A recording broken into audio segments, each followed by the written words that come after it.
Good afternoon, everyone. I'm your intrepid host, the Lord Otter. I am joined here today by the Black Knight, and today we're going to be doing a follow-up Q&A stream, where if you have any other questions, I know Black Knight has a few, we're going to be answering them live at your leisure. Black Knight, how are you doing? I'm well. Thank you very much. Thank you for having me again. Yeah, it's no problem. And at much uh, better hour for Yeah, me. it's a little more reasonable than some of our other streams. Yeah, it's quite uh, like reasonable compared to 3 a.m. in the morning. Yeah, for sure. Let's see. So, Black Knight, I know you had a few other questions regarding the Curse of the Star Raids. I guess we can go ahead and start off from the list down. By the way, guys, I don't really see this being a terribly long stream. It's just asking a few more of your all's questions, and anything else, we'll be answering them as we go.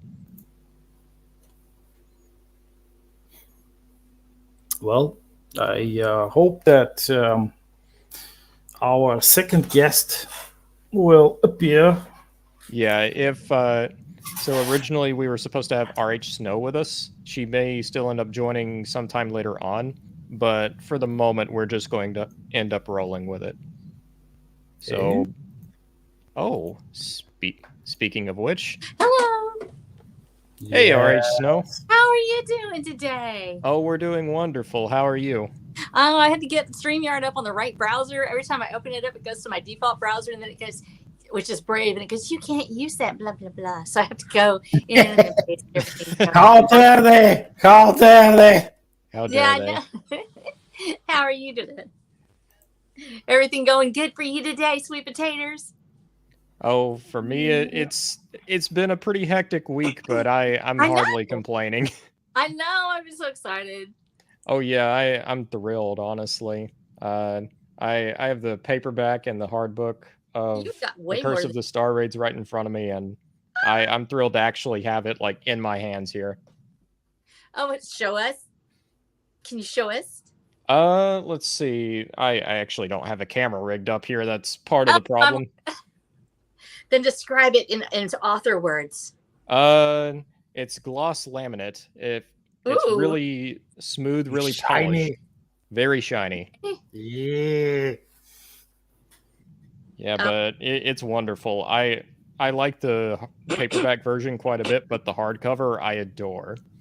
The hardcover is like something you dream about as an author, where you're like, when you imagine people reading it in a bookshop or like a coffee shop, you imagine them holding the hardcover and going, this is a masterpiece, like that, and then they say words, and yet you're standing right there just watching like you're a ghost, but it's real. And it's just like that fanfic you write about yourself, It's when they're hugging the book gently. For me, it's the hardcover that's the biggest indication that I've actually published something. It's there in my hands, and it's just that, I don't know. It's a good feeling. That's the best way I can describe it. I have not done hardcover yet, and after doing Wrangler's show the other day, where he was talking about why people buy hardcovers, because I'm in Texas, like it's pretty dry most of the time where I am, so I don't ever have to have a hardcover. I was like, no, because you want the hardcover so it'll survive. And I'm like, holy cow, I guess I need to go ahead and do my hardcovers. So I'm going to talk to my formatter about getting that out and just getting the jacket finished up is the big thing, because we've already got all the other stuff. It's just getting the jacket. What was the difference in doing the hardcover compared to just doing the paperbacks? Honestly, it was really just a difference in reformatting the cover. The actual formatting of the manuscript was the same. So it was really just a matter of me getting in touch with Neutron Bore, and we made out a separate deal and kind of went through the whole process of just reformatting the front and back cover and the spine. Other than that, there was no extra steps involved. It was pretty cut and dry. Sweet swiggity swag. I want to do it now. So I'm gonna have to do it so I can be a real author too. Yeah. You and Black Knight are much farther along than I am. I No. just stepping Uh, up here. I'm just someone who writes stuff. You write a lot of stuff, and you have, oh my gosh. And talk about covers. Maybe. Y'all have got the best covers on your stuff, like your fantasy things. Like I'm a little different because mine's more like a Western in some ways, or horror. I don't know how to explain it because I'm sort of off genre.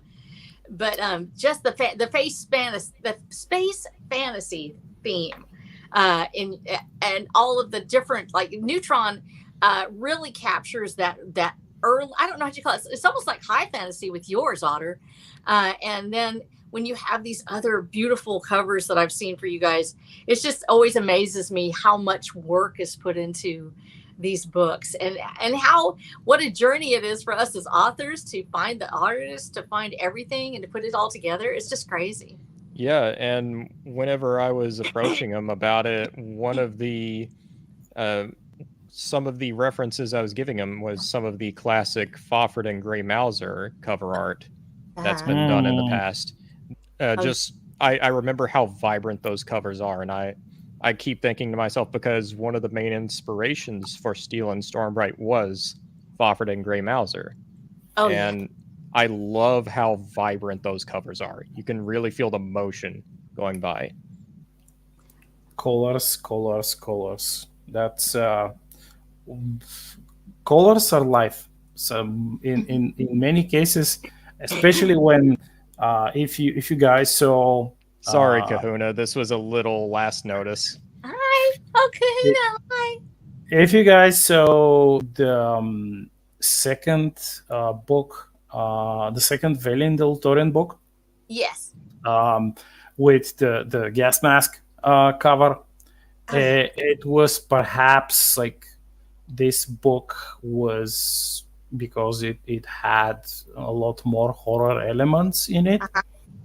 I was really inspired by the so-called trench horror or bunker horror, which is like thing about World War One and Two stories, really like ghost stories and monster stories about soldiers who are trapped in bunkers, or something stalks them in their trenches, and everything is almost post-apocalyptic.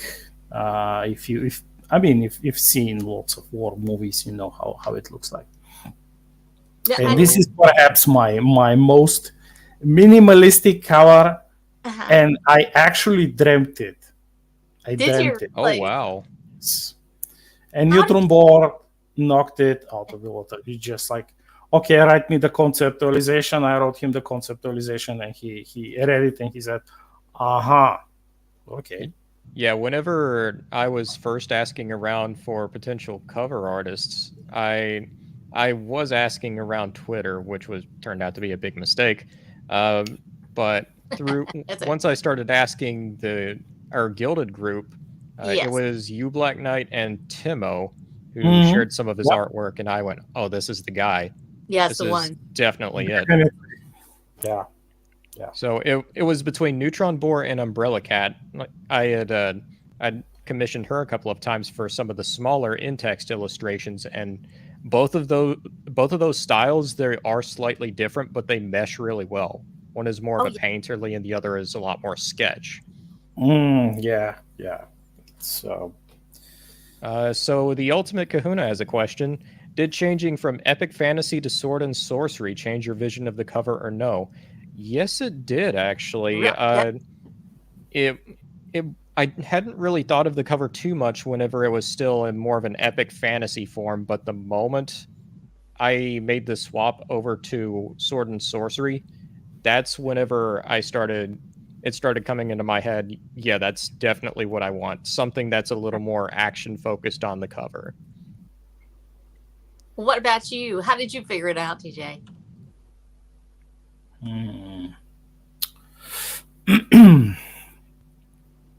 About let's say the series, the base like concepts of most of the covers, I have them already. I had them prepared years in advance. Some of them, no, they're just more vague, but most of them are fully conceptualized, and Neutron Board has them. So we had this vision after I got in touch with him. We developed this vision together that the entire 10-book series, each book has to be with a specific cover with specific characters on it. Yes. And from specific scene in the books, in each book. Mm-hmm. So that was probably it wasn't that hard. I mean, we quickly ironed it out. Even though some of my concepts were perhaps a bit too, let's say, grandiose, but of course he knows best what works, and he gave me a lot of pointers. But I don't know if it happened with you, Black Knight, but whenever Neutron Boar and I were helping, whenever I was giving him the ideas for the illustrations inside my book, he would come up with a basic sketch, ask what I thought about it. With a couple of them, at least, it actually made me go back to the drawing board a little bit, make minor revisions, because what he had come up with was actually better than what I had in my text. Yeah, that's the difference in visions. We as authors, we have a different vision, but the visual artist, like the painter, the one who actually makes the sketch and the composition and then the coloring, they have a different vision. So when we meet together, when we work well together and we achieve a balance between the two visions, well, then you get this cover. Yeah, definitely. Ultimate Kahuna has another question. Or more of a comment. My original novel was a vision, one of pain, sacrifice, biblical tragedy. I just saw it clear as day one day. Thank you. That seems to be a real something that happens for us as authors, that you just see the first vision, and it just sort of falls in your lap. Not necessarily a whole item, but this one snippet of this all-encompassing scene that shows everything that you want this novel to be. And it's always exciting when that happens. I think that for some authors it's a different process. For me, it was that same way too, Kahuna, and I think that it's so weird when that happens and you try to explain to people how did you come up with the story? And I always tell them I had a vision. That's what I say. So it's really exciting to have, somebody else say the same thing. Cause I listen to y'all. It's like you have this picture from years, of what you want the story to be. And it makes me feel like I need to up my game, or something. I should see it ahead of time. And instead it's just like, boom, sometimes it'll sort of just fall in your lap. But envisioning and the relationship between artist and the author, I think it's something that we really, and here's where this really shines, because you guys are working with Neutron Boar, I'm working with my own artist, and it's such a long-term relationship, especially if you have a series, because you want them to sort of tie together, you want them to sort of feel like they belong together, or if you have a standalone, you want it to marry those styles, and especially in fantasy, I think it really. There's so much of a tie between the artist and the author, because we so often we buy a book based solely on what we see on that cover. It's right there. And so we're hitting our audience that way. And I'm so grateful that we have artists in our lives that were wanting to work with us, that will stay with us, because I hear from other authors and they turn around and suddenly they're covers aren't what they thought they would be, or they're not ready, or the artist just backs out. That happens a lot. And I think it's thrilling that Neutron has worked with you guys this close. That's amazing. Yeah, so all of the art here for my actual novel, I had to do a bit of back and forth with either Neutron Boar or Umbrella Cat in question. Like, for example, this is some of Umbrella Cat's artwork. And so cool. Yeah, it's really cool. This is about as close as any of the as the artistic depiction of the Star Raids gets. Most of it is prosaic, but I wanted to have one illustration that kind of displayed them clearly. No, that's so amazing. That's just absolutely amazing. Yeah, and this is one of my villain within the story, General Karst, which she looks so sweet. Where is Boris, by the way? I can't see him. Yeah, so actually in the story, General Karst is definitely a character for sure.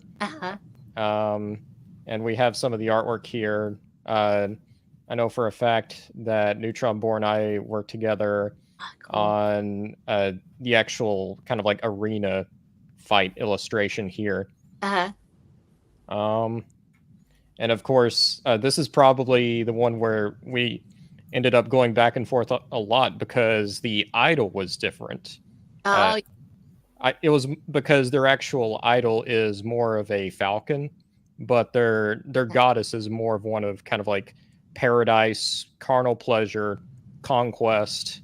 And whenever Neutron Boar was actually drafting that out, that changed, and his idea I liked way better. It fit the tone of the scene a lot better. Yeah. That a similar thing happened when I gave him the concept about that cover, the second Valen cover, the Bunker of Death, with the gas mask, and I was looking. I'm always looking for something to for me to help me visualize if the idea of the vision or the vision is too vague. I'm looking for actual photos and other stuff, and I found something which was so. It was probably almost the exact same thing that I dreamt. Oh, really? Almost, yes. That's so cool. And he just like, okay, so we can make this like absolutely fit your like perfectly fit your description, and we'll do this and this and this and this, and it actually became like this haunting visage, like more almost like a skull, like death face, like visage, because the mask is white, and if you look closer, you could see that he, because this is the main character, he actually has like a faint halo, So everything was exactly like perfect. So Ultimate Kahuna has a question. How does that work, Snow? I know you illustrate for your books yourself, at least some of them. Yes, I illustrate. How does it work? Oh, you mean the illustrations or the? So I illustrated my books. I illustrated all of them, and I'm not. I don't think of I'm not trained at all, and so I was just drawing. I was drawing the character sketches originally because I always draw that when I'm writing. I was like trying to. I frequently, if I'm choreographing a scene, I'll actually make a map. And I'll go ahead and I'll set out my characters and put them in for blocking because I've also been in theater. And so I say, okay, we're being standing here. How does this scene look? And how does it look from this angle? And so I started doing character studies. And one of the first ones I did was the Watcher versus the Chupacabra, which I actually posted. And So I know Chupacabra. And so my the formatter I have, she's my consultant, Melanie Callahan with Self-Publishing Services. I needed help because I was having to do this with the illustrations and I didn't know how to format it at Draft Digital. So she was working with Draft Digital at the time and was associated with them. She said, okay, let me help you out. And she formatted for me. She said, well, why did you go ahead and illustrate the book? Because I had them and I showed her what I was doing. And so I have also one of my beta readers is also my cover artist, and Laura Morris, and she was reading and she said, well, this would be really cool as a scene. So I had my illustrations already that I had drawn. And like I said, I'm actually going blind. And I think people know this already. I've got keratoconus, which means I really can't see. In fact, I can't see the screen right now. I'm talking to you, but I can't see it at all. I just got new glasses and everything, but I have a degenerative eye condition. So it makes it a little hard to tell what's out there. And so I draw like this. And so I usually do pencil.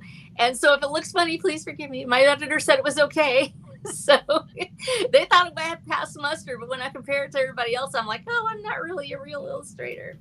But when I do my own illustrations, I usually will block out or I'll sketch out a little bit of a scene. For the first ones, I was like, this is the scene and here's what I wanted to cover the book. And Laura would look at it and she would go, okay, let's do this then. And she just would throw out this bright colors and everything. And because I'm not really a color artist, and because she's a designer, she actually worked with my designer and created things that can be seen easily in thumbnails. And so that was one of the things, is how to brand and how to tie these illustrations together. So even though I'm the illustrator, I'm not the cover artist. I sometimes will work with the cover artist sketching out the scene first, but she has complete control over what she draws. I go ahead and I look at it afterwards, but because she's actually read the book, she knows exactly what the scene is set up like, and she usually gets it dead on because we've got all the character studies to work with. So I can draw the kind of so what my character looks like in my head by simply drawing the scene. And then she goes, okay, we're going to take this and we're going to translate it into a bright sort of urban Western colored scene that looks really incredible on the thumbnail. I think that I love the fact that it shows up so well for me. That's how I know everybody else can see it, because I can see it. If I can see it, I know everyone else can see it too. I imagine that makes things a lot easier, having your artist also be one of your beta readers. One of the things I had to do with Neutron Bore whenever I was giving the idea for the illustrations was I had a separate document where I was kind of detailing what the world was about, certain high-level bits of history and what the different factions and religions were.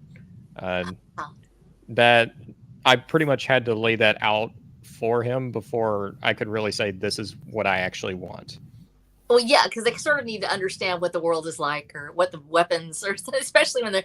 I was really blessed because my artist is one of my beta readers, and she already knew where the story's going and what the world is set up like. So if when she comes up with a scene now, several of the scenes she actually did on her own. She conceptualized and said, hey, this is what this should look like.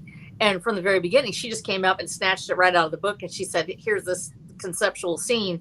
And a couple of them actually are, especially Purgatory and Paradise, is more of a concept piece really than a scene from the book. But it features, we have a character for each cover.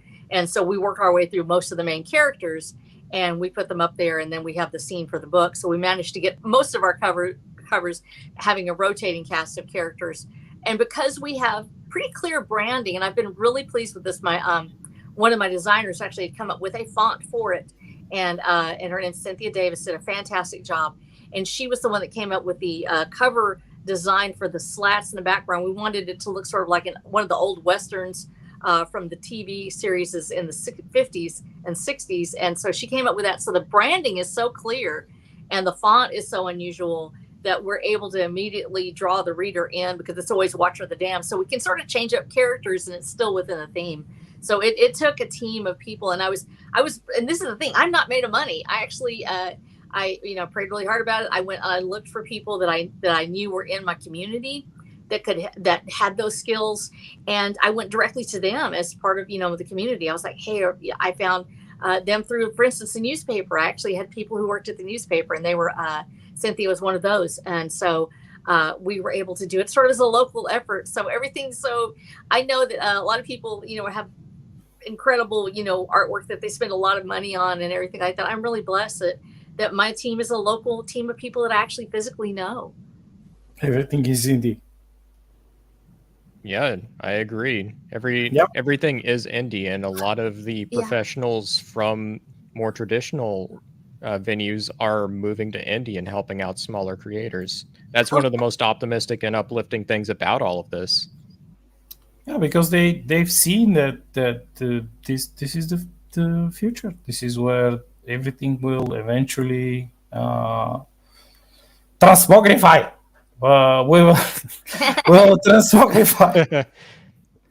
Let's see. Tenkage has a question, and then after that, I think we'll go ahead and show the promotional video. Oh, yay! That James Esparza did for the Curse of the Star Wars. Yes. So Tenkage asks, what are some challenges you ran into when writing and producing the Curse of the Star Raids that you didn't fully expect?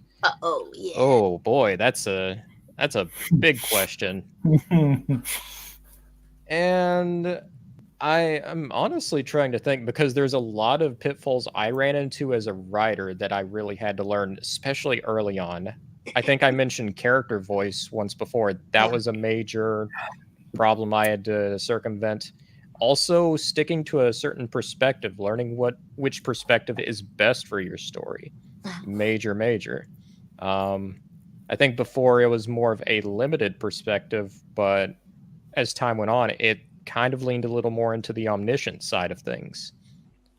The best side. The bestest side ever. Yeah, honestly, it was that, and also making sure that my pacing, that was probably the biggest thing, because early drafts, I had a lot of pacing issues. That was something I really had to kind of learn how to pare back on, was the scenes would go way too slowly. And it's kind of led to my current writing methodology is, at least for the first draft, just full stream of consciousness. Do not try to drag out a scene if it doesn't need it. Only if it needs it. Otherwise, you are only creating problems for yourself. And the senses, engage the senses, all of them.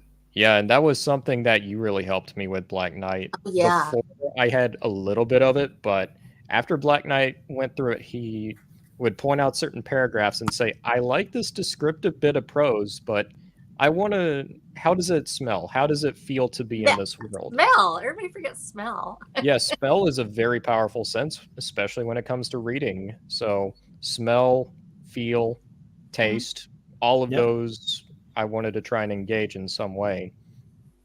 But it was something I had always thought about, but I didn't actually notice until Black Knight went through it. Yeah, you're not really engaging the senses. And I go, yeah, you're right. The hardest problem, though, was in around my third or fourth draft, earlier on, I had to move around one of my chapters. How the story actually began was different. And that was Billy Bobsack who pointed it out to me. He was like, first chapter, I like it. It's decent enough. He gets to the second chapter and he goes, I love it. This should be your first chapter. And it was structured in such a way to where I could easily move that chapter a little later on and it would work way better. So it was very much kind of that was probably the toughest part of the whole drafting process right there. Yeah, and I am happy that you did, and also I'm quite happy with how all of the especially the silly comments helped with, like, overall with not only the scene descriptions, but enhanced everything that you already did. Was pretty much like you made it 100% better. That, and it took a lot of time, but it did. Yeah. Between you all and Sybil, who technically was a beta reader, but a lot of his comments were more copy editing. Oh yeah. And I think that's a big reason why the book is as polished as it is.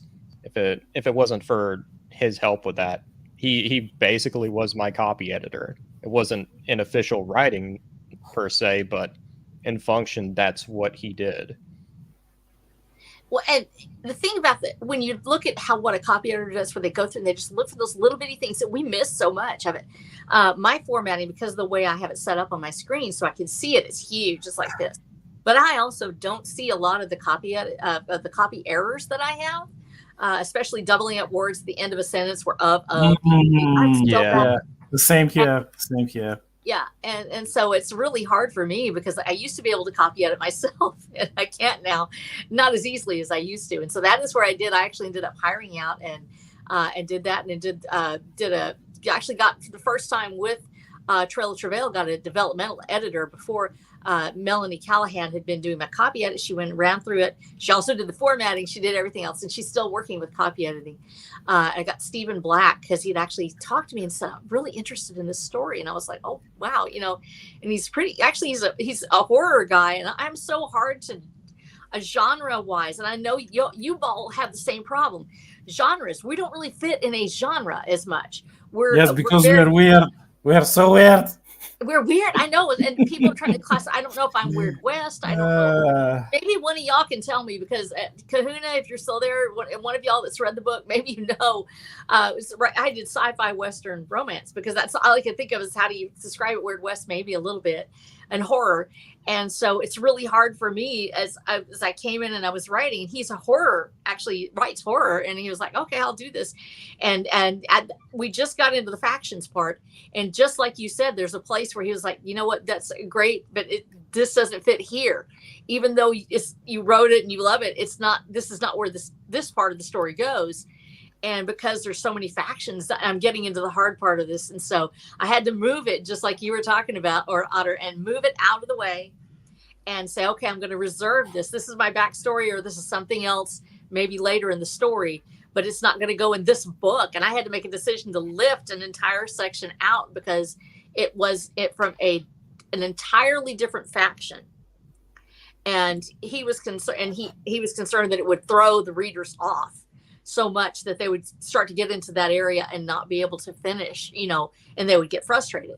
And so, and actually I think it saved the book because I was having so much trouble getting those factions. So when somebody comes in and tells you, hey, move just this one little thing, it makes all the difference. And Heinlein always said, oh, you just write stream of consciousness, or write it and leave it, except if you have to.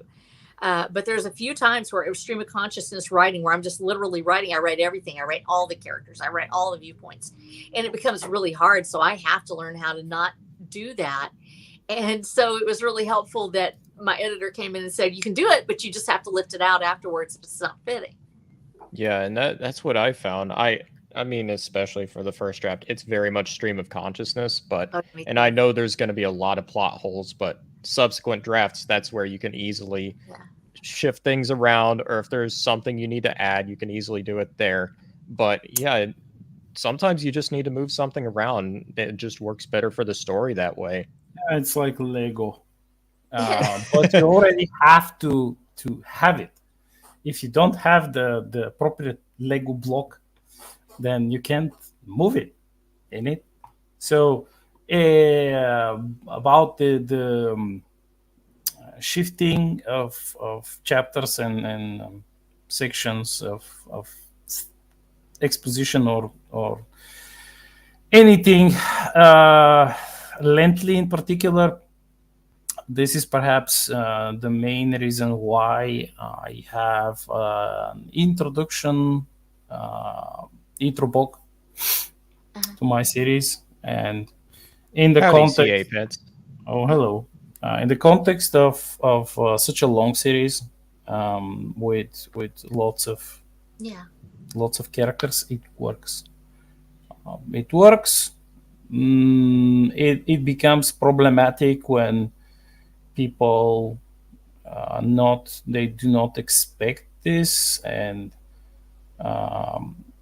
because it's a different way of doing things. Maybe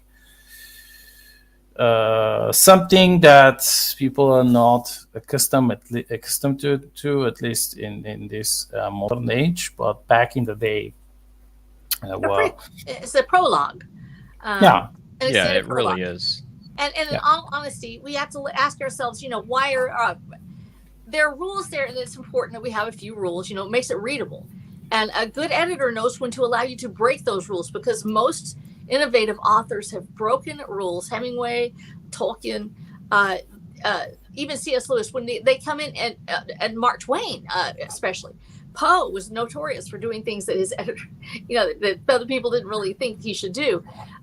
When you break the rules, that's when you sometimes find your author voice. But it's a double-edged sword. You can also just break the rules, and people are like, "This is unreadable. I can't read it." But you're breaking the rules just enough that you suddenly pole vault yourself into a unique, I guess, a stratospheric change. If we're not willing to take risks, we're not going to have unusual authors with a different voice. And so we have to take that risk. And maybe we're not going to do it right sometimes. Maybe it's going to fail. But on the other hand, out of our group, we will have a person who actually, all of it hits on all cylinders. And if we're willing to take the risks and willing to write the way we know we need to write, and don't just rely on it being, here's the rules, here's the way it should be. Here's the mold. Yes, we have to break through those molds. And so many rules are arbitrary, or it's that way because I said so. Why? When did this change? What's the reason for doing this? Voices, for instance, one of the things that I found I wanted to write from different perspectives, and current thinking is that you have pretty much a singular or just a few voices, maybe one or two at the most. You're constantly always omniscient. I actually took breaks. I have character narrators that we're inside their head listening to them think, but they're not speaking in first person. It's a second person sort of thing where they're talking about it, but seen through their perspective. And then I have omniscient narrative where we're describing a scene, especially when it's a big battle scene. Sometimes it will be from a little higher perspective. And so I learned to use chapter breaks. And I would put in that. And so I found that if I put in a chapter break and I suddenly switch to my main female protagonist, that I'm able to put that vision of what she's seeing and how she's interacting. And I was able to use those breaks. And so my editors, my artist actually made a particular little flourish that would be used each time that we change characters. And it worked out really well. And I think that I've never had anybody yet complain to me about the changing of voices, because I delineate it when it happens, and the reader gets to expect it. That when they see the flourish, we're fixing to shift the viewpoint, shift the camera. And so I think being able to challenge rules without making the story unreadable is going to be one of our big challenges for all of us as indie authors, is how do we find our own voice and be unique, but still make the books readable. Is going to be, that's going to be kind of a big thing for us. And I think that's going to be part of the learning curve that we all have as indie authors. Yeah, and I think that's something that's happened with me writing this novel, is learning that chapter breaks are a very useful tool if you're going for a more omniscient perspective. I've seen it real time. It was nice. It was great. I myself, because I am mostly self-taught, I had to. And the problem is that when I started, I had no community, and literally no one except like a few local friends who gave me conflicting advice because they weren't involved in anything similar. I think that's one thing that every writer ends up discovering. You will always have your detractors. Whether even if it's friends or family or something like that, the advice that they believe that they're giving you that they believe is right could just be bad advice. Oh yeah. And I'm happy to say that I ignored it. And I kept working.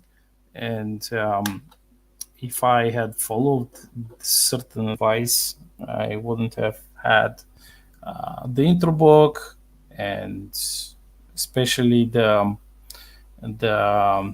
specific viewpoints of characters and villains that they have, which I just know just talked about, because I also have this, and my long-time readers, they love it, especially when they see everything from the villain's perspective, or when they follow the villain's journey. And this is the and I was specifically advised back in the day to like do not do it. It's like no one's doing it. You will fail. Stop doing it. And I was somehow I have the feeling is that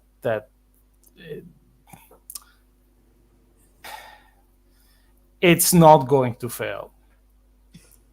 Right. And it's that I don't know, that was something that sort of drove me forward too.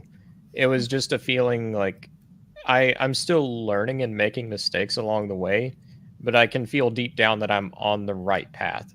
I'm doing the mistakes are the general best thing. The mistakes are probably the best things ever. And I agree. It's all a tool in your toolbox. I think this is about risk taking. It's about being brave.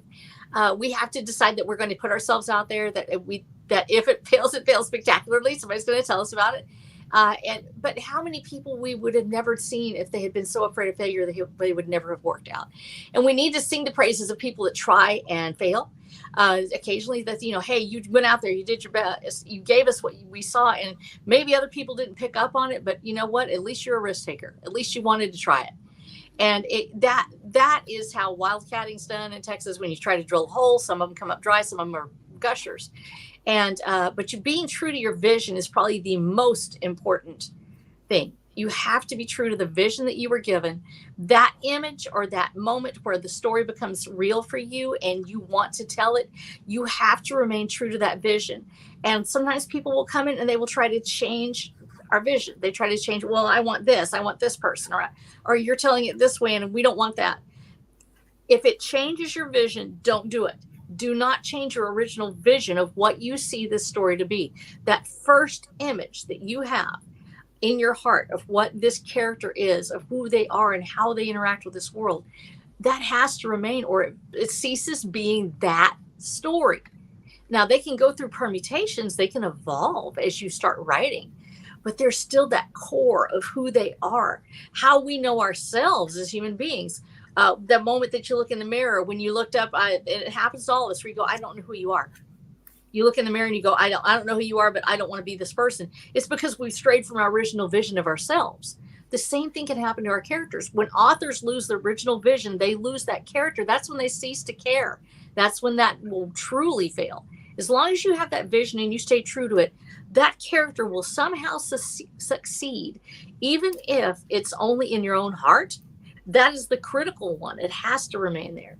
And if that story was meant only for you and it just chronicles your own struggles or your own journey, then at least it accomplished that. But if you don't have that vision and you don't remain true to it, then you fail even there. That's why so many of these properties have failed recently, because they no longer represent the artist's or the author's true vision. If there ever was a motto for the Iron Age, it really is that. Stay true to your own writing, even if you're only writing for yourself.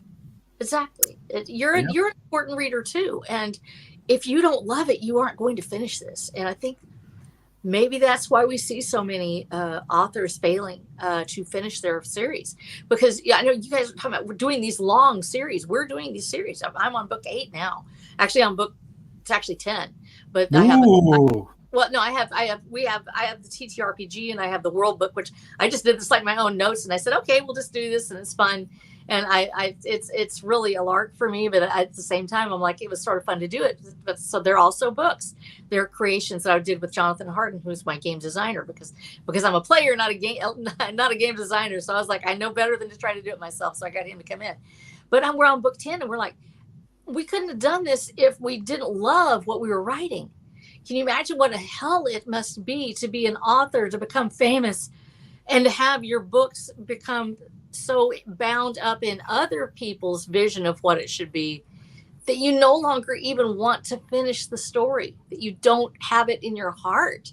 I can't imagine not writing the next scene. And maybe people will hate what I write. I hope not. I hope they will love it. We're still finding out because people are still reading the series. But if I wasn't true to that vision, if I hated it, I wouldn't be able to force myself to write. Right now, I can't stop myself from writing. If I couldn't be myself, I wouldn't even be writing in the first place. I started writing to be truer to myself, what I like. Yeah, same here. And in some cases, you have, especially back earlier, maybe a decade ago, maybe longer, when people were not aware that they could perhaps self-publish, and most were still dependent on the trad pub scene. How many people, how many authors didn't, like, they couldn't become authors? They were barred from realizing their vision. That's and then we lost their vision. How many authors are either turned away, or if they are accepted by traditional publishing, you hear it so many times, what comes out of their final version of their story, a lot of the time it's no longer them. It's inextricably changed. That's a horror story for me. It's the reason that I never even attempted. And I understand that there are great editors out there. There are still trad pub that works with their authors and they do great jobs. But we also hear those other stories where an author sees their final work and it's not even what they wrote. It's basically chopped up and turned into something else. Key scenes changed. And my editors, and especially one of the first things Stephen Black said to me, he said, because this is the first time I've had Art Devitalis worked with me with the first scenes, and he copy edited. He did the best, like a beta read it all together all at once. And when Stephen Black came in on the second series, Art moved on to different projects, and I really appreciate everything he did for me as an editor. And with Melanie coming in, she was working on the copy. But as Stephen Black came in as the first editor that came in and just said from the concept, from the beginning of the series, here's what's going on. And he said, I will never change anything without your permission. I make suggestions, but if you want to keep it, I'm not going to take my toys and go away. And I was so relieved, because I was like, that was the most important thing to me, is this has to remain my vision. If I say this has to stay in the story, it has to stay, because I've already written the arc, and that arc has a definitive end, and it has to end that way. And there are steps in between that have to take place. And if that key scenes were changed, it changes the whole story, and it wouldn't be able to happen. So I wrote that, and it's set in stone. The way this story is ending is set in stone. It has to be that way. And if an editor came in and changed it, I would be devastated. There wouldn't be any way I could go forward with the series. And I wonder, does that happen to some of these authors where suddenly they just drop out and they're not interested in their series anymore, even though they made all this money? Is it because the vision changed? Well, that was one of the things I was kind of keeping an eye out for with beta readers. So everybody who ended up doing most of the beta reading, I think they improved it without a doubt. Yeah. But also just having to keep in mind the difference between improving what you have versus changing it for what they think it should be. There is a big distinction there. Yeah. Yeah. That's especially I think you're aware that sensitivity readers exist. Yeah. And I am not one to how should they say it, accept any of their input, but I was approached by two who complained that I have alien characters, What? and it was.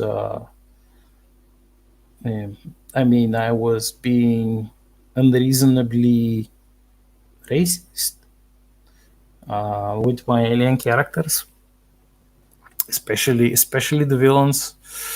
I'm happy that they missed the whole like Africa part and the Egypt part and the like They the thought rest. it's something that's absolutely it's fictional. It is Hmm. fiction.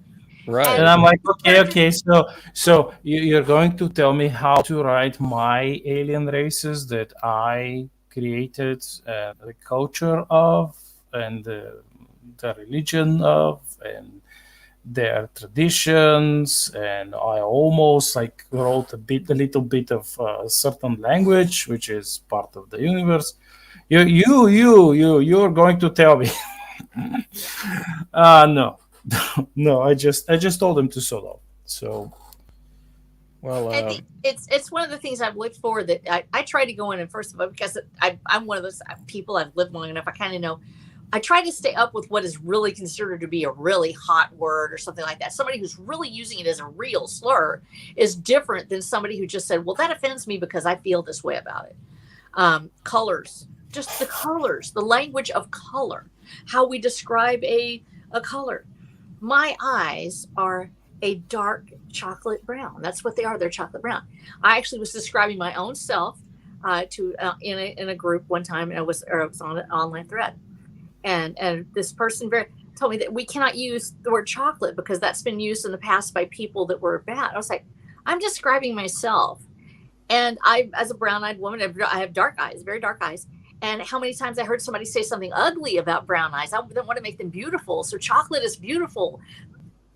The colors of the earth are beautiful. The soil, the plants, trees, those browns that we use, mahogany and cedar and all these things, all of a sudden they were racist because they described chocolate or molasses or sweet things, cinnamon. How can it be that a color is racist because somebody somewhere used it bad? That person wasn't me. I'm describing myself. it's manipulation of language. Yes, it absolutely. Yes, that's part of the grift. And one of the white pills I can really say is we're all writers here. We are wordsmiths, so we can have our own meaning to language. Yeah. And so a lot of what we're creating does have a broader influence over time. And I think sticking true to what we want to see in fiction, I think that will have a positive influence. It will combat a lot of this actual restriction of what you can or can't say, because we're really just flying in the face of the rules. Well, who made the rules? Right. Who gave them the authority? Well, how did this happen? Who voted for these people? Who put them in place? When did they change this rule? They suddenly go back and they retcon a dictionary. But that dictionary, I've got paper dictionaries, and this is why you should use a paper dictionary. Because they change it online. I suddenly saw words change meaning midstream because somebody somewhere decided it would mean something different. That's the Ministry of Truth speaking. If I say that chocolate brown is a beautiful color and I love it, and I want to describe my own eyes or someone else's eyes as a dark chocolatey brown or velvety brown, then I can do it because that's my intention. It is beauty. And you cannot take my beauty words away from me just because you find it offensive. That is true racism, that you tell me that me finding out that I'm beautiful is racist to you because you don't like the word. No, I love the word. I love the word. It's the word that I chose to describe my eyes, and that you insist that I simply say the word brown, that I can only say brown, that I can't say any other word because you have decided that something is ugly. And so many of these people don't even have brown eyes. They don't have brown eyes. They don't have my color skin. I have color. I was born with a permanent tan.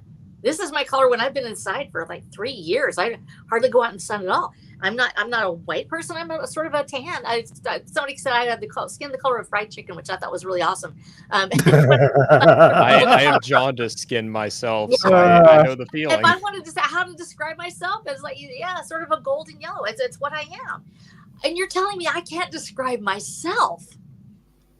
but yet we don't have any of that restriction on the word blue. We don't say that is your eyes, that somebody saying azure is racist. Why? Because you're okay with your color of your eyes. Are you all right with that? I'm trying to make myself feel beautiful because I've had people tell me, oh, your eyes are the color of an ugly word. It's because your brains are full of, that's why your eyes are, brown.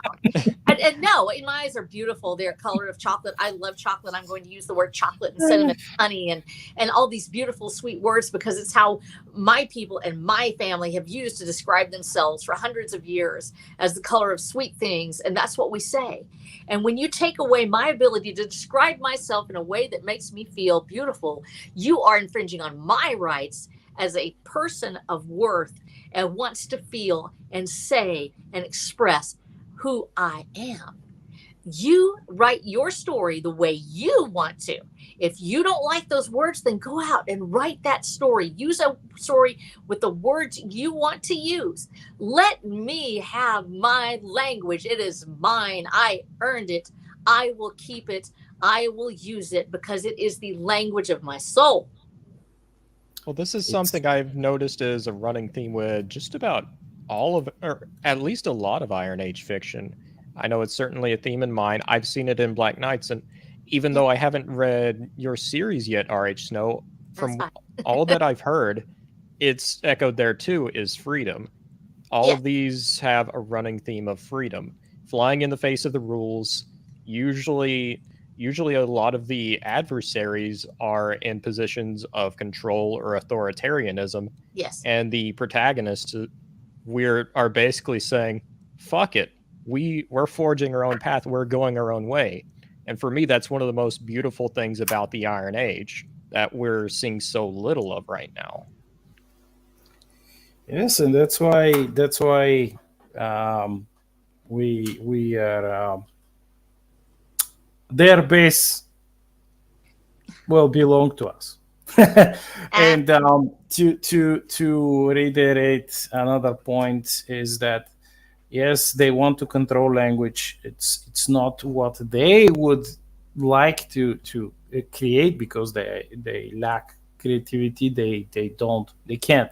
When they try to do something, it always comes out cringy and boring and patronizing and of course racist. But their main goal is to control others, to chain others, to chain our language, to mold our thoughts. And that's why they say, no, you can't say this word. You can't use this word. You can't talk about this because you're not this. Well, you're not that, or because that's what we say. And we're the ultimate authority and you shall bow down to us and write exactly what we tell you, or not write what you want, what your heart wants to write. And that I've lived as a child under something like this, which is definitely not real communism. It was never real communism. As they say, it was not real.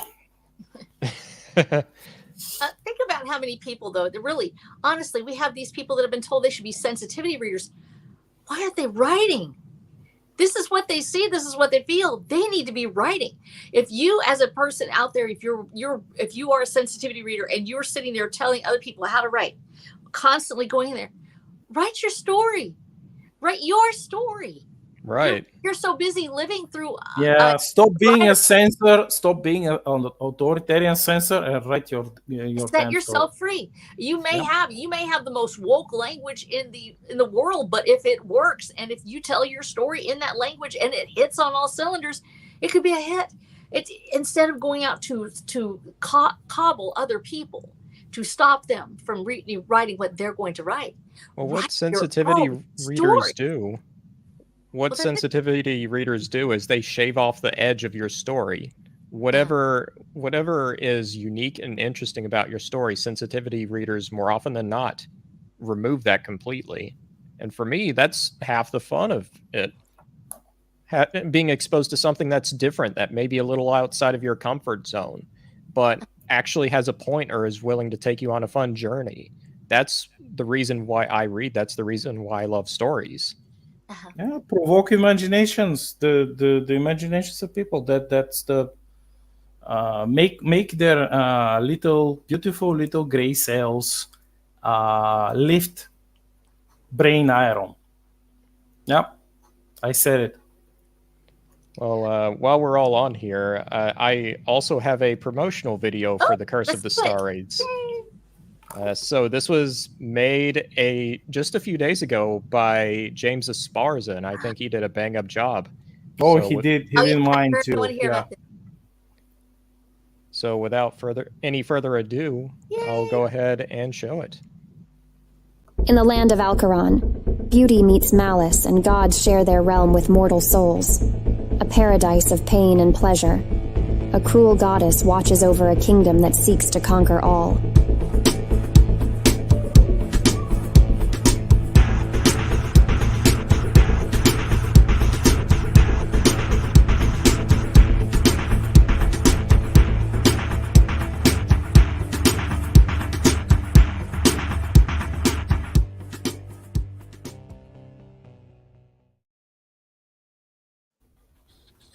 Oh, that's fantastic. I love the art.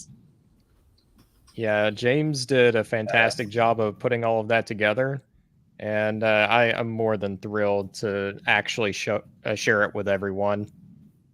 Oh, that's beautiful. James, you did a great job. Yay!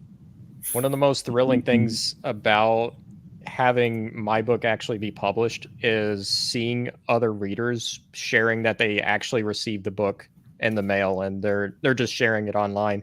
For me, there is nothing more thrilling than that. That is so exciting. That's the best feeling ever, especially for one of us. You get so excited because it's like, wait, I didn't know they were buying this. I didn't know they were doing this, and then they put it on there, and you're like, you make that little squealy noise. It's like that. Have you actually squealed when you saw your book? Have you done it yet, you guys? Maybe not vocally, but inside, yeah, definitely. He did the happy Otter dance. I really did. I was throwing around rocks and everything. I was just thrilled. Well, I guess I should start asking the questions, guys. So there are not that many. I'm gonna ask you both. So without further ado, I promised, and I will do it. So, what is your favorite fantasy or sci-fi weapon, and why? Ooh, that's a tough one. Just one, please. Just one. No, don't. Okay. Well, one of the first examples that comes to my mind, which probably isn't really surprising since a lot of us are fans of pulp fantasy, I really like Stormbringer. I always like the simple risk and reward with that weapon. The fact that it augments your abilities to such a great degree, but it also saps away at your own life force, or Yes. more so, it's feeding away from your actual connections, your friends and family. Ooh, Dark. nice. Yeah, it's a really fun dichotomy. It makes for some really good conflicts and stories, for sure. It's sort of the Ring in its own respect. It's except instead of just allowing you to get invisible, it murders people. So that's kind of cool. Yeah, and I think there was a little bit of a difference in intent. I think the One Ring was supposed to be a little more abstract. Tolkien wasn't trying to make it an allegory for anything. Yeah, power, in that case, it's just power. Stormbringer, though, is specific. It's the bloodlust in a primal sense of life that seeks death. It's not merely death itself. It's not merely nihilistic. It is a life that seeks death. and it draws life from everything it touches, including its wielder. It's in some ways it's sort of it cannot do it on its own, so it requires a living host, but it brings death to everything, even the person who wields it. And that's truly a sort of a terrifying metaphor that it's not enough just to snap its fingers and everything goes away.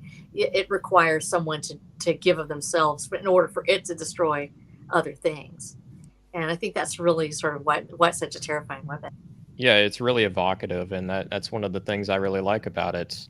I can't really say it's inspired what I've written too terribly much, but it's always one of the magic weapons that's stuck with me over the years. Ooh. All right. So, what about you? Geez, because I'm sort of torn. I play a lot of my favorite weapons are all gamer weapons. Yeah, No, that's fair. That was one of the first things I went to. So in this case, it would be a sawed-off shotgun from Doom, I guess. But, blah, blah. And that shows up in my story. I have not a sawed-off, but I have a Remington V3 TAC 13 that shows up. And just but as far as a magical weapon, I would say the Desert Eagle that Sharon gets from Fallout 3. that if you pair him up with it never runs out of ammo, you just give it to him and say, just use this forever, just go ahead and go use it. So I would call that magical. Maybe the pew pews are magical to me.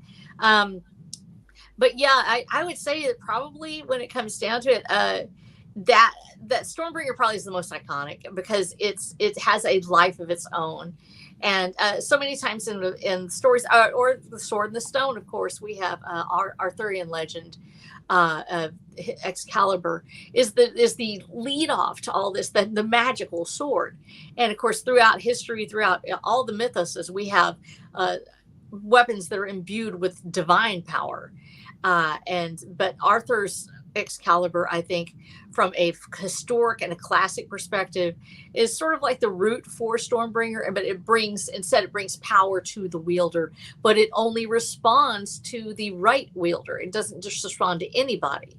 The hand is put to it, and it must be the right hand in order for it to come to life.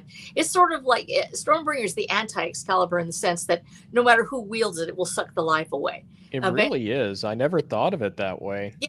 Anti-Excalibur. Excalibur only responds to the true wielder, which in this case is Arthur, and then it both are enhanced together. Excalibur is powerful only because Arthur is wielding it. At the same time, Arthur is only powerful. He is only crowned king when he takes on Excalibur. It becomes a marriage between the wielder and the weapon, and that union forms this stronger entity. And as Arthur lets go of Excalibur, the Lady of the Lake, of course, takes it back because he will rise again when England needs him most, and probably not right now. I agree with Shadowloaf here, especially with Stormbringer. It almost feels like you can make a direct comparison to something like addiction. It destroys you from within. You're giving your life to Stormbringer, right? Or rots you from inside. It doesn't really give anything back. In the end, it's just, hey, I'm able to use Stormbringer. What did he ever get from it? What did Elric ever get from wielding Stormbringer? And I'm trying to remember if Elric was the true wielder of Stormbringer, but I believe anybody else could have picked up Stormbringer, but it would not serve them the way it served Elric because the bond was powerful with Elric. Is that correct? I think so. I think Stormbringer had a certain allegiance or bond to Elric that it didn't quite have with any of the other sword wielders. So it's an ongoing thing, but at the same time, it's because Elric is willing to give himself to it. It becomes parasitic, and almost he's more powerful, but only if he has it, and only if he's giving himself to it. So it sucks him out. You're right. I think it is in some ways an allegory for addiction, because that's what addiction does to you when you're in the throes of it. You feel more powerful, but only as long as you're holding on, and then when you let go. Well, this is something that's still it speaks to me a lot, even though it really does mess with Elric in a lot of ways, especially as the stories go on. Without spoiling anything, right around the end of Stormbringer, There's a way that Stormbringer is actually used to a positive end. And so even with Elric's twisted fate, it does end up coming out to the positive at the very end. And that's something that's also kind of echoed in Lord of the Rings, and both of those really speak to me. Oh yes. It kind of shows you how even the evil forces of the world can be manipulated to do good, and in a really roundabout way that's completely unexpected. And for me, that's the key. Yeah, and actually, that's taken from what the enemy meant for evil, God will use for good, from the story of King Joseph, or of Joseph in Egypt, and that sort of turn of what was meant for evil can be used for good, or can be used for good in the right hands, and at the same time, you have that dichotomy of, this is an evil weapon. Is Stormbringer still marching towards its ultimate goal? If good happens along the way, was it intentionally good, or was it just part of the byproduct of a greater evil? And I think that's what makes, for so many people, the story of Elric is so compelling, because we watch and we keep waiting for the hero turn. Something's going to happen to change this trajectory, and instead it's this fatal march towards oblivion. Eventually, we're all just consumed. And in fact, the only time I ever saw, it was actually my ex-husband was a huge Moorcock fan, and rage quit the entire series. At the end, threw it across the table. No spoilers. I'm not going to say what happened. Threw it across the room. Was so angry. Wouldn't talk for like 2 days. And so because you're invested in it, and we sort of long for that, but it's still a compelling story. If somebody had told Moorcock to change the way he wrote his story, it wouldn't have been Moorcock. We wouldn't be here about it now. We wouldn't be talking about it now. Yeah, we might be talking about it. It might have been a great story if but he would have had to have that vision that something that was meant for evil eventually was turned for good, and was used for a good purpose. But that was not his vision, and that's what Moorcock ended up writing, was this very dark tale that marches towards destruction. And there may be good moments along the way, but eventually all is consumed. And that story had to be told the way it was written. And so I think that we have to, at the same time, remain true to the vision that we have. People will discover our stories, and they will be compelled by what we've written only if we stay true to our vision. Well, this is something that I hope is echoed in The Curse of the Star Raids, at least a little bit. One of the things I wanted to do as an author is, just as much as the good parts in life will inspire you and drive you forward, the negative and even scarring parts of life can do just as much if you're willing to push through it. Yes. If you can push through it and get out through the other side, you will be a stronger person, and you can even learn a few things. That is something I really wanted to communicate.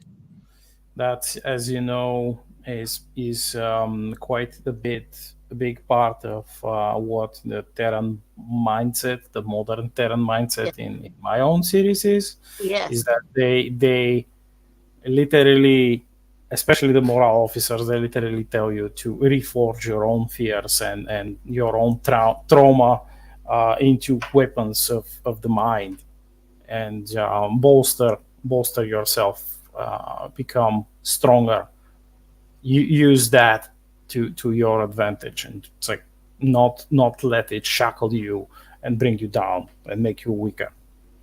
And that's what I love about your show, the fact that you're actually using that, where trauma can become a weapon wielded righteously in the hands of those who are willing to fight back and to take hold of it, not to throw it away, because you can't throw away trauma. Trauma is here. It's inside us. You never throw it away. You don't get over it. You go through it, whether it's the death of a loved one, a child, or a divorce, or an assault, or something else that happens to us. We don't get over it. We go through it. And when we come through that fire, we can be forged into something greater than we already were. It's not allowing ourselves to be victimized. It's not glorifying the act that made it happen. It's not allowing it to be made normalized. When I take something bad or something heartbreaking that happens to me, and I decide I'm going to put my own stamp on it to make myself stronger, that is not encouraging or allowing it. It is liberating me to use it righteously. And I think that's what we all have to do with not only our own lives, and the fact that you have put that so succinctly that's beautiful, TJ, because that makes all the difference in the world to a person who's been through that kind of trauma or that kind of fight, to know that there are people who are trying to get through it, just like we are, and that we read these stories and we hear about these heroes, that we see that they weren't always the hero, that maybe they were just another guy going through something. They're heroes because of what they went through, not because they just had everything handed to them. They're heroes because they overcame, they conquered, they went through it. And maybe they were defeated at some point by it. Maybe they were beaten down, but they still didn't quit. And the greatest moments, the Promethean moment, is not because he reaches up and beats up the gods and runs away from his chains. He's still in chains in the original theory. He is still in chains, still defying the gods every day, goes through the pain, gets back up, fights again. Sometimes the victory is not seen immediately. Instead, it's the victory that is within that is the true victory for the hero. I couldn't agree more. And for me, that's one of the most powerful messages, I think, especially you could say now with, especially with, you just hear about so many cases of depression and even nihilism, and a lot of it focuses on the negative. It dwells on the negative. And one of the things I sort of had to realize is just as much as good things in the world can drive you forward, it's those bad things that can do just as much. Yes. And so you need both, I think. And that's something that really balance. pushed me forward Balance. with this book. Yeah. Yep. Balance. Yep. We keep talking about balance, and that's partially what I was always looking for, and when, especially when we talk about not just our work, because it's we in a certain sense we always see our work as perhaps too flawed than it actually is. Maybe we are too self-critical. Yeah. But when you have this group of people, this community of authors and fans, really, because we have to acknowledge that a whole lot of people in the Iron Age are just like fans, readers, and comic book readers, and all kinds of weird people like ourselves, who are just looking for something that is not sanitized, that is not censored, that is not like soulless and super conforming to what the current day special word is, or whatever it is. So yeah, this is quite important. And well, I think I can if you want, I can ask another question. Yeah, ask away. Let me add to this, because I really want to say this. This is where, when you talked about the community and the readers and stuff, and Otter, you said the same thing. This is where the hammer meets the steel in Iron Age. This is really the difference between Iron Age and other movements. This is about forging that bond, not only between us as authors, between our readers, and I don't want to call them consumers necessarily. They're not just consumers. They are the curators of culture. They take in what we write and they translate it into real life. Yep. Books used to be written because men and women would read them and they would incorporate what they read into their lives. They saw the heroes that they read about, and they would incorporate those ideals or those mythoses into their own lives. The sacrificial hero is a real thing. He doesn't just exist in a book. He was real. He was my father. He was your grandfathers and your great grandmothers and people who would literally die for somebody else. They learned this because they took in culture. In Iron Age, we're actually saying, here we are, we're forged through the fire. The hammer meets the steel. We have created a story. Our readers, the curators of this culture, turn it into real life. They actually take in the stories we write, and they churn it out into buildings and farms and fields and factories and people who go out and work every day being an actual, real, honest to God hero on the front lines, whether they're EMTs or law enforcement or soldiers or a mother in her home reading a book to her child. These people are taking what we write and turning it into real life. It is forging real action from the culture. So they are the curators of the Iron Age. Those who read these books and turn it into real life are curators of culture. That's what they do. They set it free. It's not just a book then, it's real. It's actually there, and you can see it because someday somebody will be inspired by what you wrote to do exactly the thing you wrote about, which is to be the hero in real life. Indeed.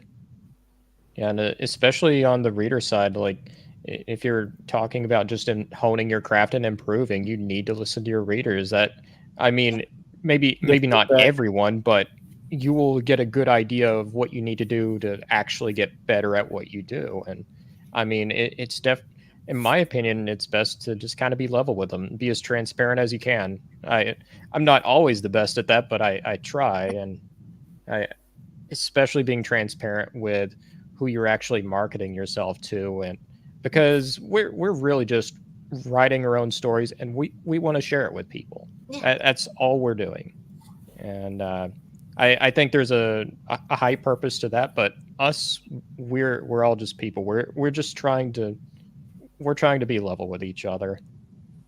Well, yeah, there's that respect for the reader here, because when I hear you guys talk about your readers, there's such this great respect.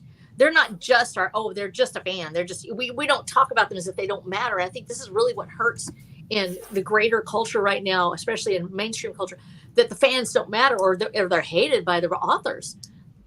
Why would you do that? Right. They're fans. They're like I said, they're arrogant. They're arrogant, and they have sniffed their farts for so long that they believe their own like, I don't know. It's a phenomenon I've seen as a young man when there were still enough not real communists in Minecraft. Walking out. And they were a lot of them, they have already believed in their own propaganda, their own bullshit, their own lies, and they have built around themselves a bubble, and which practically insulated them from reality, from facts. And when you talk to them, and when you tell them about a certain thing, and they would erupt in a sudden outburst of anger and hate, and it's like, how dare you tell me this? No, this is not real, because blah blah blah, and then you could see that their eyes were hollow, and there is nothing there. Like their own hatred have eaten them alive from inside. So that's horrifying. We're all just trying to mine diamonds and build buildings, Shadowloaf. That's all we're trying to do. Yeah. So my next question is about your favorite heroic trope. Favorite heroic trope. I know one was coming to mind just the other day. Let's see. Original talked about the sacrificial hero, and it's like I just shifted. No, that's fine. Is it? Mm-hmm. Yeah, and the sacrificial hero is always a great trope that really speaks to me a lot. God, there's another one I'm thinking of. It's in the back of my mind. It would really have to.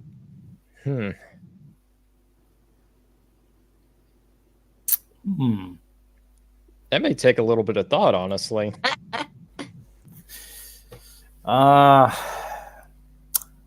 Mine would be the mystery mysterious hero who is like the secret badass.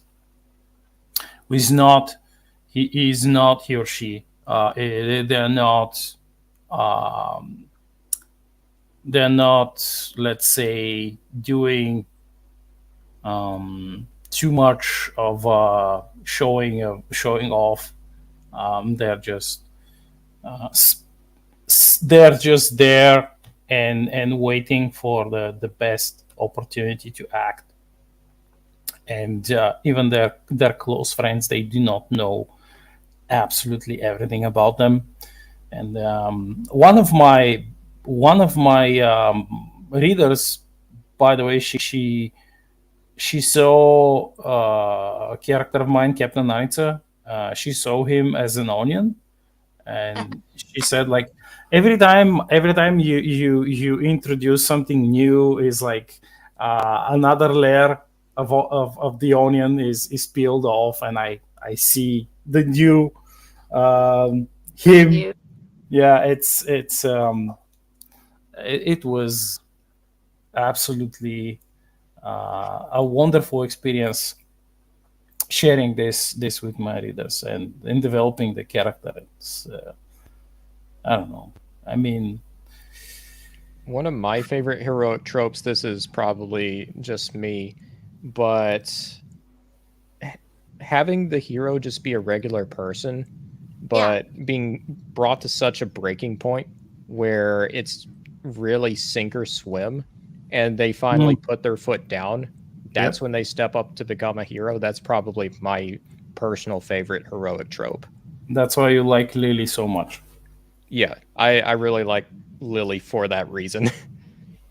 Yeah, and that's one of the reasons people liked Peter Parker as Spider-Man, because he is just an ordinary guy. In fact, he's kind of a nerd. And when they try to change that, when they try to mess with that ideal that he actually puts his foot down, he becomes a hero. And it's not just because of his powers, it's because he decides he is going to step up. He's still an ordinary guy in most cases. When it really God bless Wrangler. Yeah. And I actually have to go back and have to read everything after I get it where I can see it. I have to put it up here so I can read it. So I have to find out later. But I think that that every man is super important. I think that we forget about him sometimes. That because every man becoming the hero actually is a very critical point in Western culture. The sacrificial hero is the touchstone for Western culture. I think, especially a post-Christian world. We look at that. Those when we read the hero with 1,000 faces, which has now become a trope in and of itself. That story of the hero who is willing to sacrifice himself, of course, is central because it's how we survive. It's a father willing to lay down his life for his family, or a mother willing to die so her children can escape through a window. It's people willing to sacrifice themselves because they believe in a freedom or the ability to speak so strongly they would go to jail for it. So we have that sacrificial hero, but we also, most of them are every man, every woman. They are all of us. And when you're inspired, all of us reach a breaking point in our lives where we go, I have to sink or swim. I have to do this, or I'm not going to be able to survive, or my family can't, or somebody I love, or this just means so much to me. I've got to do something about it. Every is the hero in the real world. One of the tropes that I really like is, especially once the hero starts doing what they're doing, having others who are a little more on the fence or who have been stuck in kind of a rough place, they're starting to follow more along their side too. For me, there's nothing more uplifting than that. The force of inspiration this is what moves mountains and changes the tides of battle and saves lives. That's it's a real thing, actually. Yeah, and I think that we undervalue the every man or every woman because we don't see them, and they can be both. They can be both because we see it in different ways. We have cultivated this ideal. There is a battlefield warrior, but that life, there's battlefield lawyers too, but life is a battlefield. And we want to have these images because we want people to realize they are heroes as well. And I think that we need that. Now, this is me talking as a teacher. I was a teacher, and I'm certified as and taught very small children. And the importance of heroes cannot be understated. How important it is for children to look when we read them the stories and we tell them the tales, that they look to these, because that is the figure that they fixate on, the first things they hear about. And we want those heroes to be alive in their minds and to be somebody they can to look to. But so then we get ourselves to the larger group. And are we writing a message? Are we writing something else? Not necessarily, but we have to realize that it's going to be a message whether or not we want it to be one. That's why we have to remain true to the vision of the story as we saw it. We don't want to ever end up just, oh, I'm going to tell you a message. That becomes preaching. That becomes pushing an agenda. But a story fitly told with the image in our minds of what it really means to us. That's why your question is so important. What is it? What is the trope that comes to our mind? Who is it that we really see out there? That's the legacy we're bringing forward. The reason Conan comes up so much, because Howard's image of what a man should be in chaotic times becomes what we turn to. What would Conan do? What would Jesus do? We say these things. We look to the heroes in our lives and we say that. So as writers and authors, we want to be first and foremost a storyteller. We want to tell that story, but we are bringing forward these archetypes. Maybe we'll come up with a brand new archetype, and sometimes we do. We come up with something and it's extraordinary. So we never want to be married to, oh, I'm going to have this archetype and it's going to say these. That's why we reject so many stories that are written now. But if we can also embrace the fact that somebody's going to look to what we write, and maybe they're going to see in one of those characters a blueprint for how they can face the battles in their own lives. I think that's absolutely thrilling. I think it's wonderful. Yeah, that's that's one of the things that I think, especially when I read about the two brothers in War Otter's book, is that the brotherly dynamic, Yes, and how they complemented each other, and how they changed together and grew together through all of this horrid part of their life, which they not spoiling anything. Yeah, no spoilers, but I know what you're talking about Yeah. for sure. So this was something which it was emotional for me, because I knew people who had, like, they lost their brothers because of certain not real communists and such, which is I mean, it happens every day, everywhere, in another shape or form. But yeah, it made me remember a lot of things, scenes, and dialogue that I wrote in my books, which was quite relevant to this. It's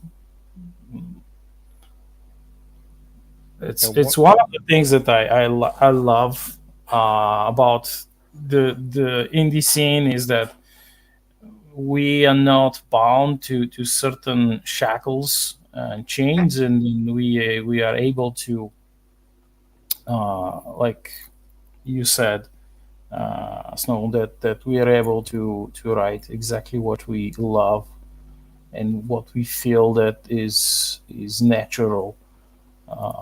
Well, one of the big reasons why I wanted to publish this was I had a feeling it would speak to everyone who's lost a loved one or who had gone through a really tough section of their life. And for me, it kind of helped me get through a really tough part of my life.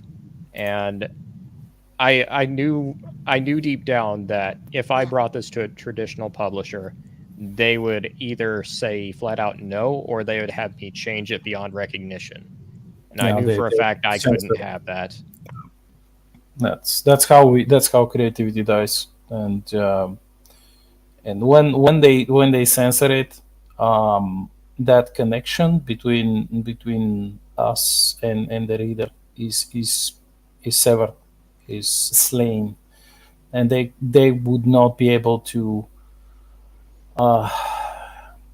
change even a little thing in their life, which they would otherwise would, had they read the uncensored book or watched the unchanged movie or comic book or etc. Like, they wouldn't have had the same inspiration, they wouldn't have had the same message, they wouldn't have like accepted the same life lesson, because all people are different, their minds work in a different way, and different people will produce different things from our books.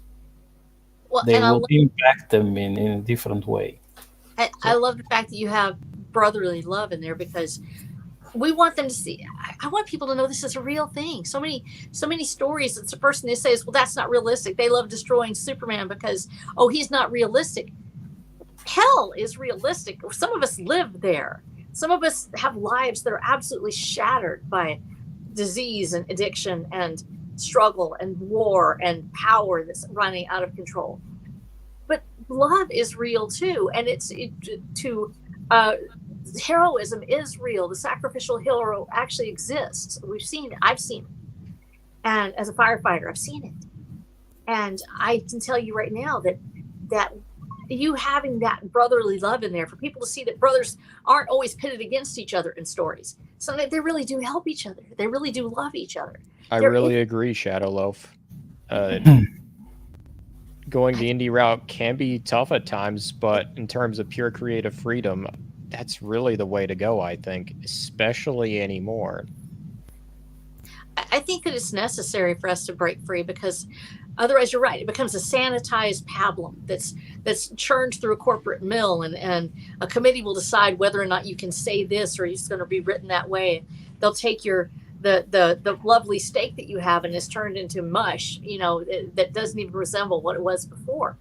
And so we have this beautiful book that we write. We want to be able to write it. And the truth is, there may be books out there that won't be as great. Some of the people, it's going to have to be gate kept, so everything's at a certain standard. We're not publishers. Iron Age is not a publisher. Iron Age allows people to speak and to write as they are, the story that they believe is in their heart, that not only carries forward the legacy of the lore that we have learned, but it also moves forward into the future with new lore and new ideas and new freedoms. And there is no reason that we should silence somebody because it's not going to be up to standard. Whose standards? Who's in charge? The answer is nobody. The reader is the one who will decide what is good. They can make up their own minds. They are smart enough. I don't have to do the reader's job. They will tell us which stories they love. They will choose, and they will be the ones to make it happen. The reader is in control in the Iron Age. I think a wild kahuna just appeared. Hello. So, Snow, are you going to just start uploading these little sermons here soon onto your YouTube channel? You should. I'm sorry if I'm preaching. I'm sorry. No, you're good. You're good. I say that positively. Yeah. The next question. The next question will be about food. As you know, I know nothing about that, so yeah, sorry. You know something about it. Like, don't joke around. What do you mean, Black Knight? You should know. I mean, you should know you have people around you that know how to cook, so you should be able to know to do it. So my next question is, how would you describe the best comfort or home cooked, or like maybe even a gourmet meal or food in your universe? Oh, And that's another interesting one, just because it would probably depend on the culture more than anything. Because if we're talking about a nation like Alcaron, fine cuisine is kind of the standard. So really something kind of like fine roasted pig or venison, coupled with just like really a fine assortment of vegetables or something like that. Finest wines you could think of. But if we're going to other nations, like Divnarost is another big nation, even though it's a lot more impoverished. I mean, just they're simple meals, simple kind of like stews that are grown inside cities, because without getting too much into spoilers, there's a reason for that. But it's a lot more kind of like home cooked, a lot more down to earth. Best way I can say it is grounded, if that makes any sense. Homey, good. Homey is a great word for it. Cozy. Also, yeah. I don't think there's anything cozier than a good stew or a good soup, especially when it's cold. Oh yeah. A nice tomato soup with croutons. Yeah. Here, Black Knight is asking me the real questions, the really tough questions. I see. What do your people eat? Tell me. I don't know.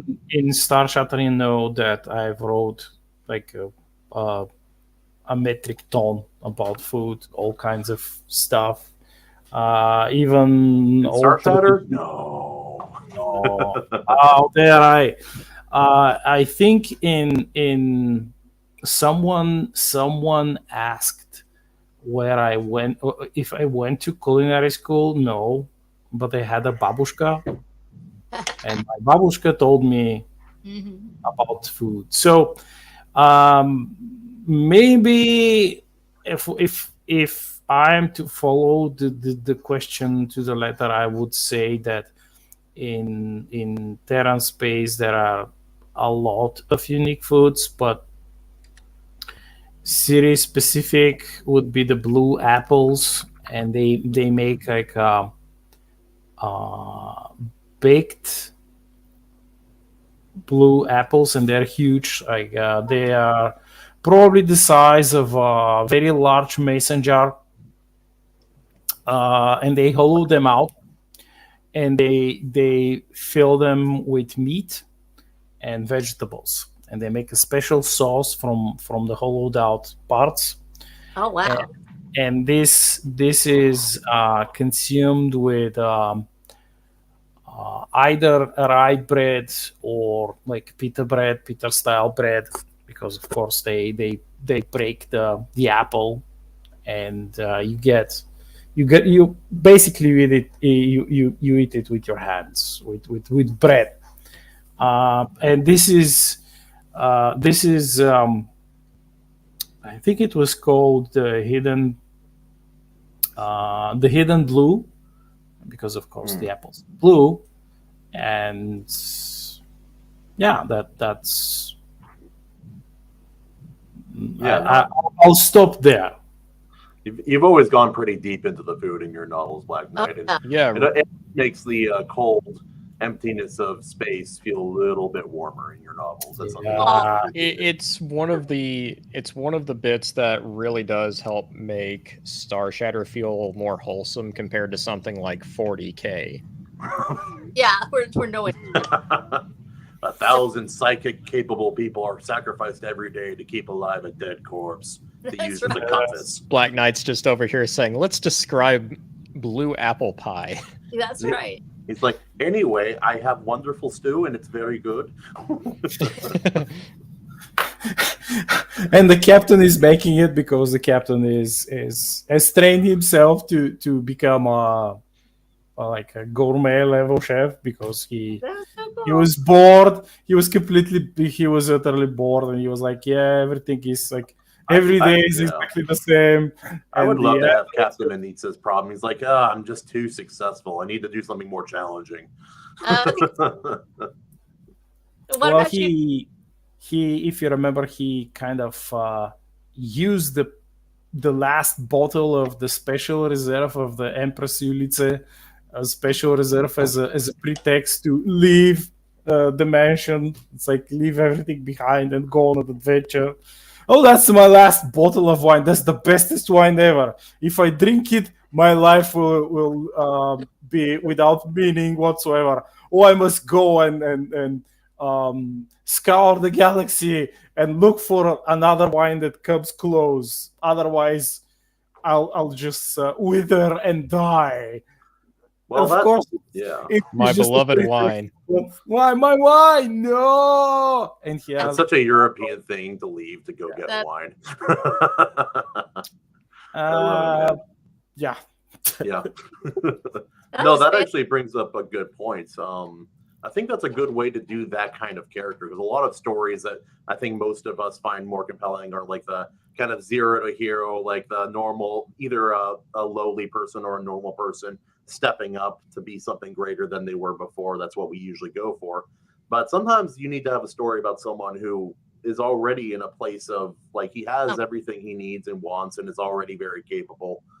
And I think that's a compelling way to tell that kind of story. You get this person who has all this talent and all this, like, for lack of a better term, privilege, not in the modern way, but he's privileged. He had a nice life. And that person has to step out and become something different than they were before and basically set themselves at ground zero, just like everybody else. And I think that's a compelling way to tell that kind of story. Shadowloaf has a question for all of us. Speaking of food, which is the bigger atrocity committed by mankind? Pineapple on pizza or ketchup on well-done steak? I'll let you guys go first. I'm Hawaiian. You guys probably know my answer. Oh, that's rough. I'm going to bow out. You're going to bow out? Come on. She can't answer. It's too hard. I'm probably going to say pineapple on pizza, but that's just me. No, I'm Hawaiian. You're not wrong. Pineapple is so... If you get a good pineapple, you can eat it hot in an 80-degree day. Yeah. And it will be the best thing you've ever eaten. But there's no reason to put it on a freaking pizza. It ruins both things. I like pizza and I like pineapple, but leave them separate. I believe in food segregation when it calls for it. Food racism. How dare you? Someone's going to cut that quote together and be like, I believe in segregation. That's what they're going to take from this. Anyway, how do you guys feel about it? Oh, my Lord. It used to be a thing. And I remember some of my relatives would literally murder a steak. They would just burn it and then put ketchup all over it. And I was like, that hurts my soul. I know, I'm sorry. But then it brings us back to, we were talking about food in the Watcher of the Damned universe. You cooked food because it would kill you if you didn't. It's awesome to have a rare steak if you know that you don't have to worry about E. coli. And so you have a different standard when you're living under survival conditions or things like that. And actually that's where we get that idea. It's really, charred on the outside, but it's sort of almost tender and pink on the inside. It's still, when you cook over an open fire, it's a different experience. Oh, yeah, and so Watcher of the Damned, I don't know if it really shows up in the first book as much, but food is a huge part of the series. I stay hungry most of the time because I'm just a little short, round person. And so I'm like, yeah, I love food. But writing from that perspective, we live in Watcher of the Damned, a post-apocalyptic, about 50 years post-apocalypse. And you are just beginning to get the real agriculture going again. There are only certain crops you're going to have come back. I studied this really hard. I went so much deep research on this. And I also, because I used to teach survival camping, you sort of have a marriage of these two things. How do they come together? What happens? So you have a limited food supply, but you can still hunt, you can still fish. You have a little bit of corn. How are you going to eat it? You have to nixtamalize it. You actually have to make it into masa, or it's not going to give you the nutrients it needs. And since I know this because I was taught how to cook this way, we have a whole lot of cooking in Watcher of the Damned.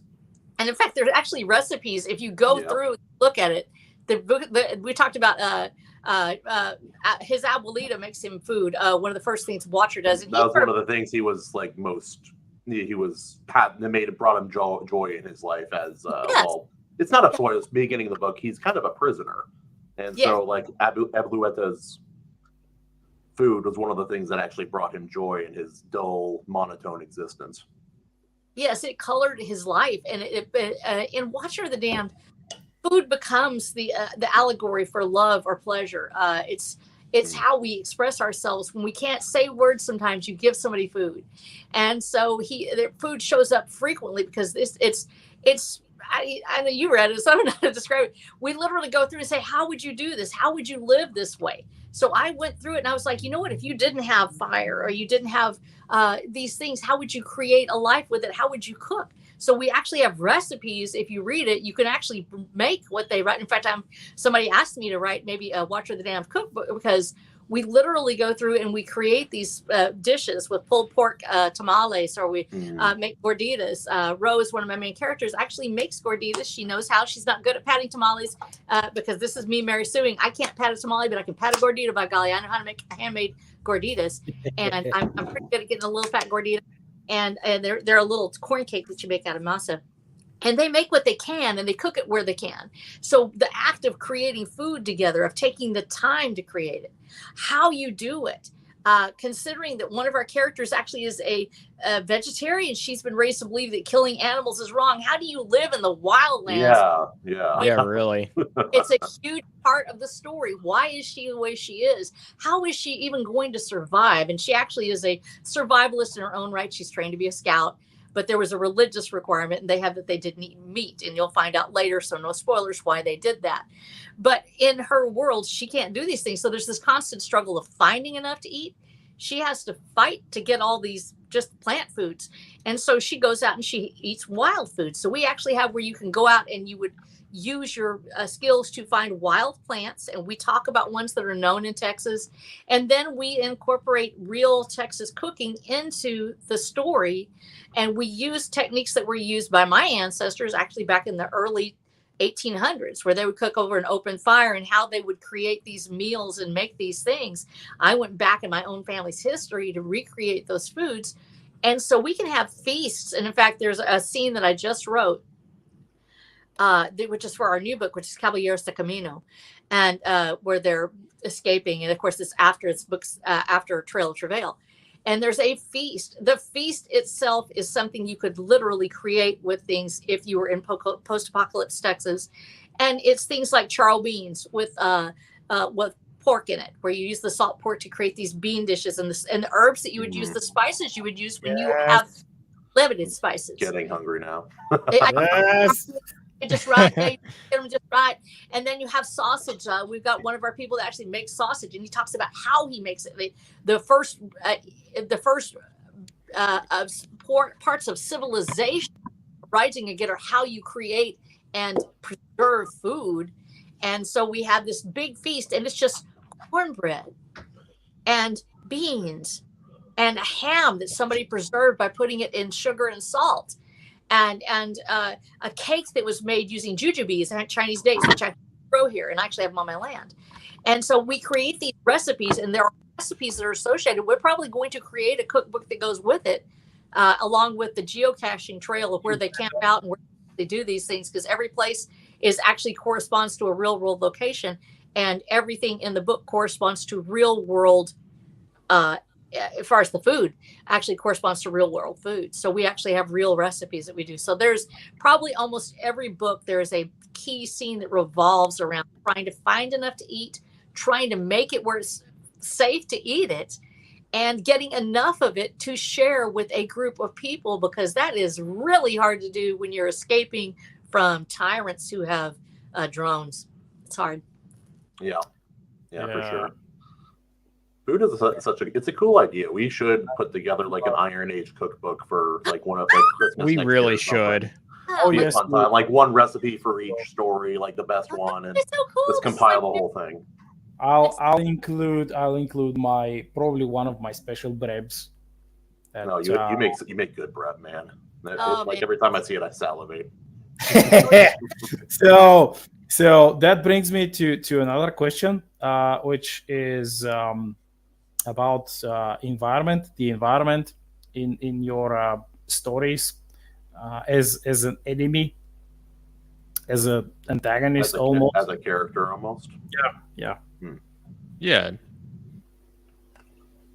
so, for sure, Snow has that. I haven't read your book yet, Otter, so you go ahead and explain how mean it is.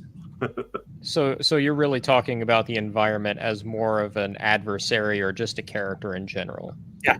And that was really something I sort of borrowed pretty heavily or was inspired a lot by with Fritz Leiber and Jack Vance. Both of them were really big on that. Oh my God. Yes. I wanted, hell, even a little bit of Lord Dunsany. There's a lot of use of personification that goes on in actual descriptions of the environments and everything. I love that. I think it's such a good way to add a lot of character to your world and It's how cool. it can change. But yeah, especially in the early chapters, the environment itself can be rather volatile, and depending on where you are, actively dangerous towards you. So I mean, there's the Fields of Man, which it can be bright, clear skies one minute, but the very next it's full-on cyclone going through, or something along those lines. It's very volatile, but especially other regions, there's like Divneros, which is full-on blasted and under siege. So that is a completely different environment, and it's completely different conditions as well. But was there something specific about the world as an enemy, or what were you thinking, Black Knight? Well, it's the environment. Then maybe the rapid changes in the environment, which, as you mentioned, that you could almost make into a person. Let's say not giving it a name, but personify it. Let's say the wind is chasing something, or the rain is whipping your back, or Giving it human characteristics, basically. Yeah. And So it's I think in your book, as you mentioned, the Fields of Man, I one of the most striking things that I remember while reading it was that storm, when the two brothers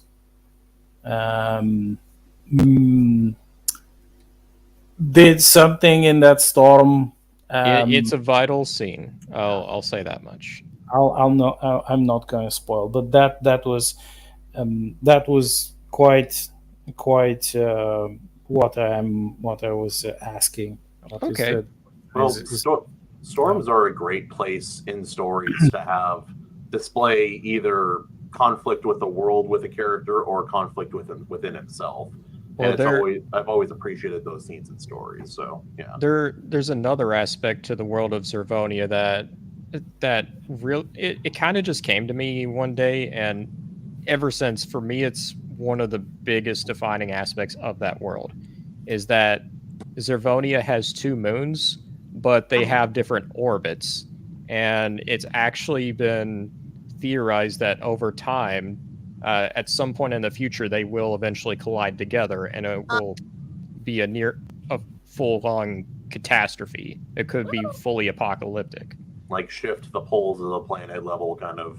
Yeah. Oh, Yeah. So there's always that concern over overhead. You never know truly when they're going to collide. But one of the descriptions I sort of have them in, I almost describe them as like 2 lovers, kind of like flirtatiously circling past each other or something like that. Mm-hmm.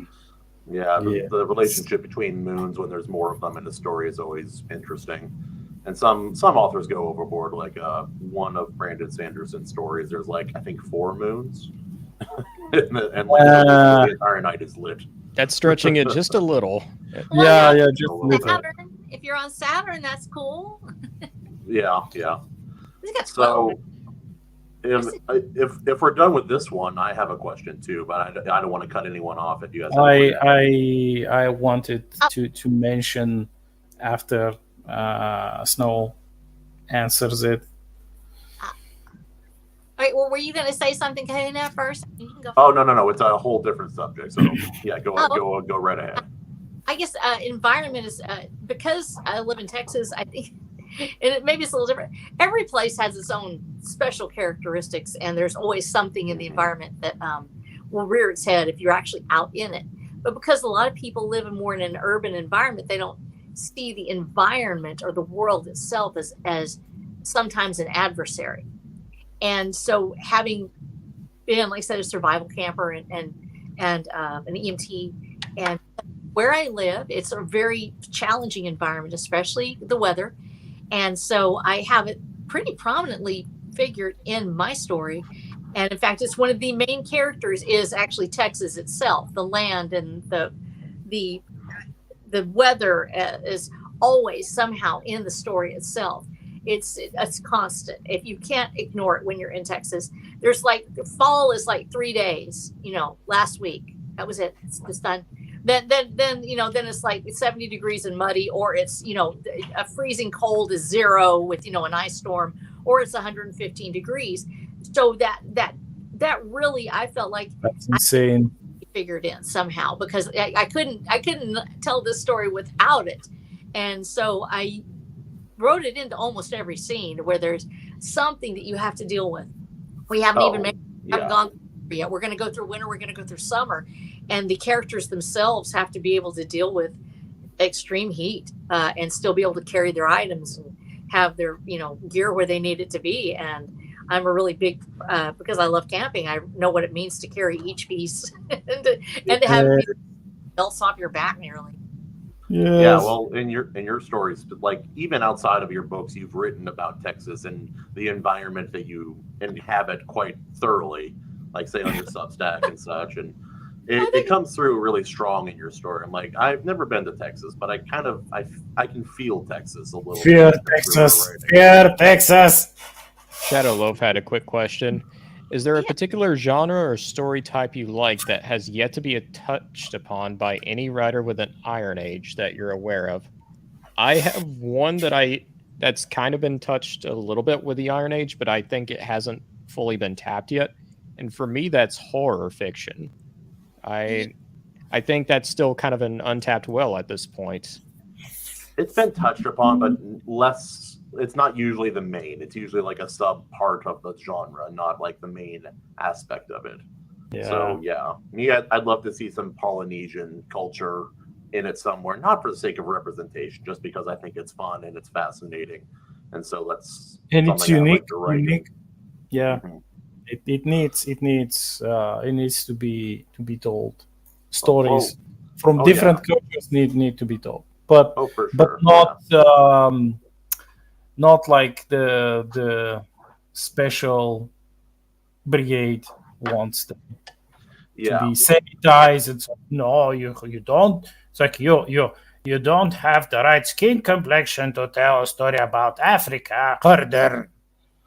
Well, it's like, there's a whole bunch of cultures out there that are so fascinating and interesting, and they have their own special mythology. And see fantasy continually go back to the same kind of, I'd say, tropes and similar mythologies. It's not wrong; they work, but it's just a shame when there's so many rich cultures out there that we can draw upon for our stories, even our fake fantasy stories, where our cultures are half made up and then half based off of cultures that we've observed and seen. Yeah. And to answer my own question about the environment, I can say that in the very first chapter in the intro book, it's the jungle, that alien planet where Lily is surviving inside that same jungle. Mm-hmm. And it's a place where she knows it well, but it still presents a lot of problems to her. She manages to survive for a certain period of time,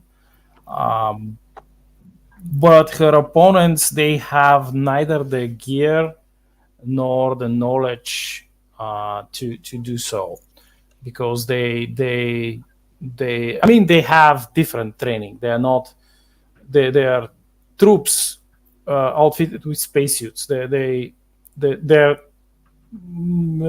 how should I put it? Their commander sent them there because he's an idiot. Is just some stuck-up noble who is like, yeah, it says a soldier on the file, so they should be able to do soldier things. Like he doesn't even care. They're like what their gear is. Well, it's a soldier. Like, they'll do the soldiering, and just like you said, Snow, about carrying your equipment in space. That nice, beautiful spacesuit, it weighs nothing almost, but down in the mud, in the fucking jungle, That's right. oh boy. Kahuna, I think here in the next few minutes, I'm just expecting you to don aviators or something. I did for a minute. I have them here with me. Oh, there we go. Oh, yes. Woo! Anyway, that's all I got. Ladies and gentlemen, we've got Mr. Fist with us on stream. Yeah. Wear the shirt. So what were you about to ask, Kahuna? What was the question? Oh, yeah, I asked it earlier in the chat, and that was, we've talked about this before. I think maybe with all of you actually, about how we pour parts of ourselves and parts of others that we have in our lives into characters, into our stories. But it kind of brought up another question I've been pondering recently, and that is, in my experience, the villains and the bad guys of our stories are drawn from two primary places. Black Knight, yours might be a little bit different, but that is, a lot of bad guys are drawn from our worser instincts and or people who have been abusive to us in our own life. And so I'm curious where your guys' villains and your stories come from. And so that was my question basically. Like, how much of it comes from who you are, like the darker part of who you are, and how much of it comes from, say, history or bad people in your life. It's kind of personal, but it's a valuable question. Without getting too much into detail, I would say it's probably more just past experience. I would say the difference between my heroes and my villains is going through life, and good and bad things happen to you. You take the good, and the bad, if you push through it, makes you stronger. The difference with the bad is that they are also the ones who are willingly inflicting pain on others. And the difference with my villains is they think that's holy. They think there's a holy aspect to that. And that's the primary difference between my heroes and my villains. And it's one of the big reasons why Steel and Stormbright, I have them be as independent as they are, because they completely oppose that, like to such a harsh degree. Yeah, no, I can imagine that. Man, I really need to read your book. I can't wait till it gets here. Well, so far anyway, first impressions seem to be good. I'm just kind of holding my breath. I'm sure there's problems I'll have to fix, but at least from what I've seen, the overall reception so far has been pretty positive. That has to be a nerve-wracking thing, kind of waiting for you're holding your breath after you drop something, hoping it lands correctly. Yeah, right, holding your breath because they don't want us to do it anymore. Yeah. Beta reader feedback and editor feedback has really, it's made me very confident in what I have. Before that, I would have been way more nervous about it. Wait till you get the first negative review, and especially from let's say the people who if they had the power, they wouldn't have let you publish, because I had like my very first review on my very first book was such a review, and it's something which which actually made me work even harder. I was like, "Ooh, you dislike it so much? Oh, well, I'm going to write more of it." Well, yeah, that's something I admire about a lot of the people here, and something I have within myself. We're not the kind of people who sit back quietly in our failure and hope that other people will appreciate it. We're like, no, no, no, no, no, no. I have a rebellious, tenacious spirit. And when people say something can't be done, makes me want to do it more. When people say my writing sucks, that means I'm going to get better and I'm going to keep writing. I'm not going to give up. That's not who we are. That's something I admire about a lot of the people in this kind of age that we're in right now, and in our kind of sphere specifically. Yeah. Indeed. So, Black Knight, where do your villains come from specifically? I'm guessing history a little bit. Yes. Also, and also, since you read the second book, Lord Omasa, the name Omasa is a proud samurai name. It's not Osama. It doesn't have anything to do with Osama. But I never even put that together until you said it right now. yes, Oh, you did? I've had I really didn't, for the life of me. I mean, I never even thought about it, but it's just that I've read so much about different parts of like the old samurai times, that this name became so iconic to me that I just had to use it. And let's say about him in particular, he comes, as Kahuna mentioned, from history. He's inspired by history, and he was a person who had his own view of the world. He considered himself the bestest ever. He was really, really talented, really intelligent, but not too wise, let's say. So he could see certain patterns, but not everything. And the more he fought to progress his goals, his ideals, the more others opposed him, and eventually they defeated him. It was a general, and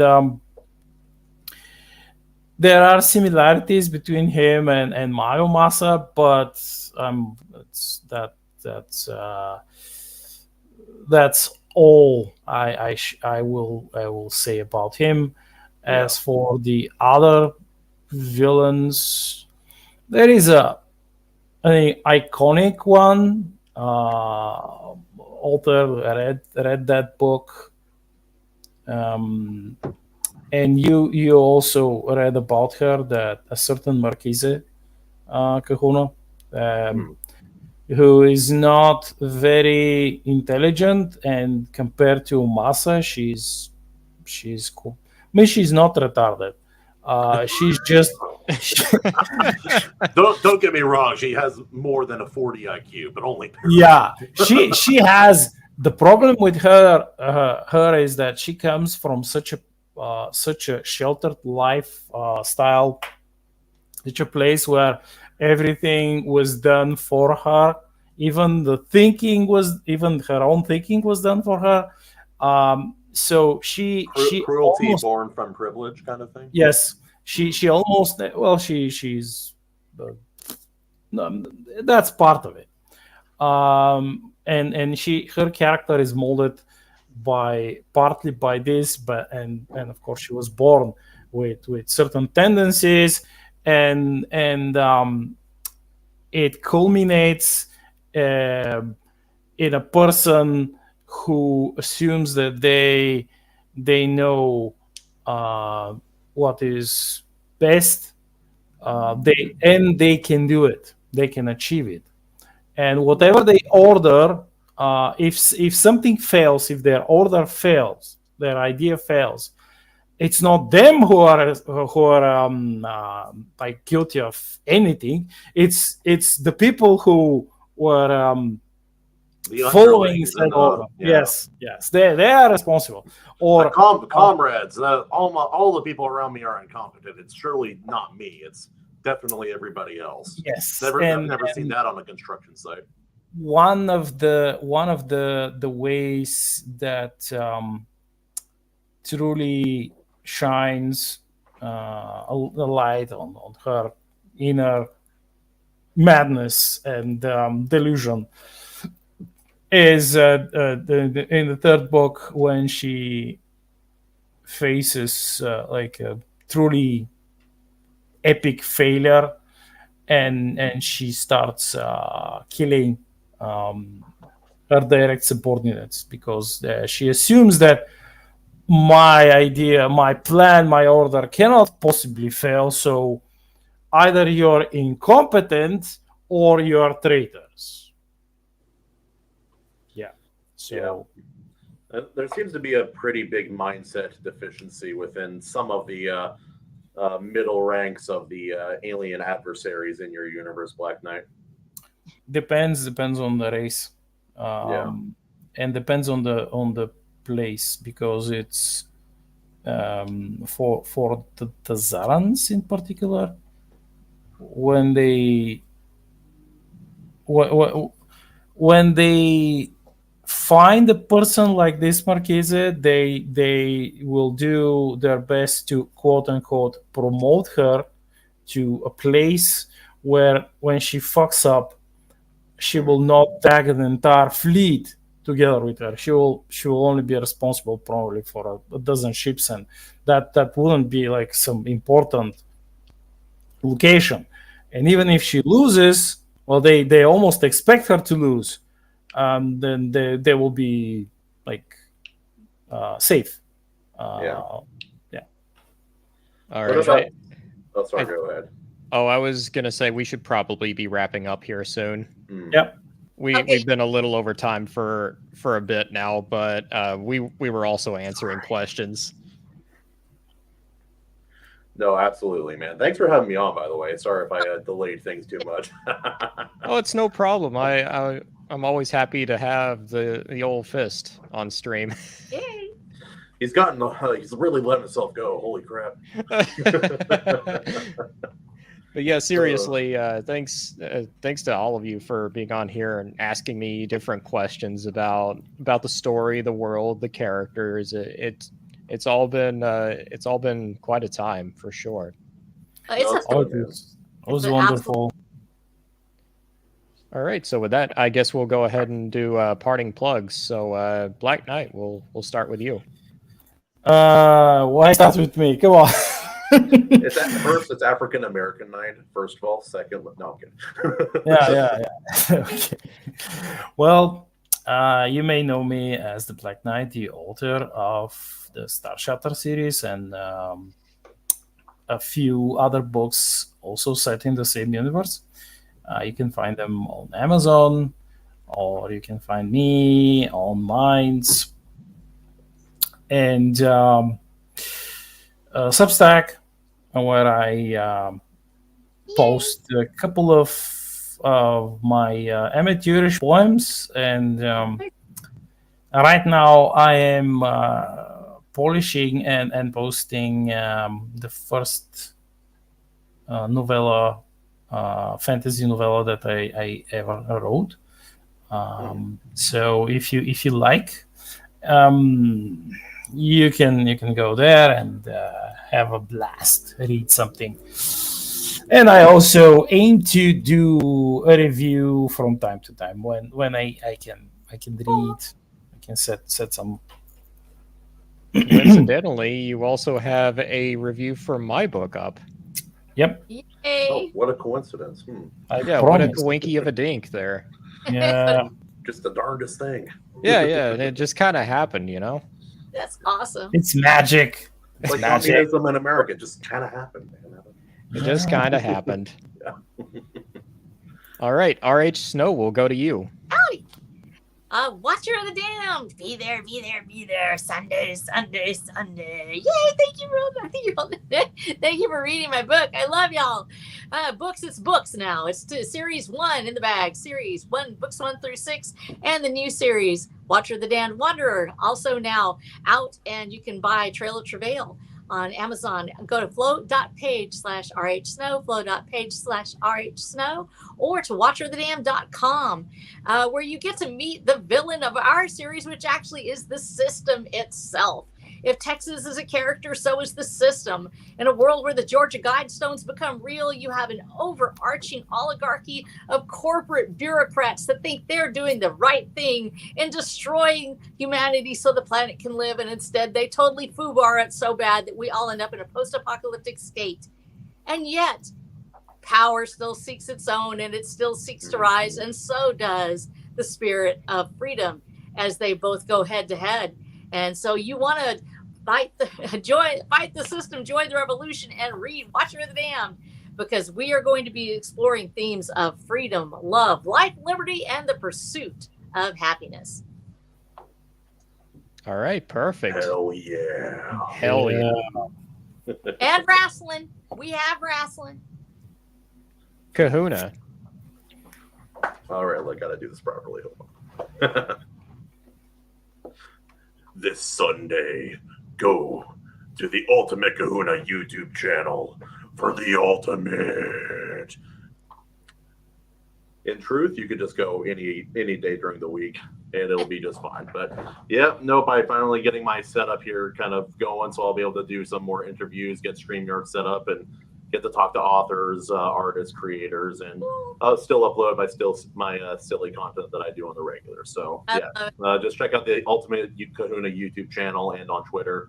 And yeah, I got all that silly stuff on there. I'll be doing some more music reactions here soon, and someday Black Knight, I promise I'm going to be able to get on those video reviews. I just need to figure out the best way to do it. But yeah, don't worry.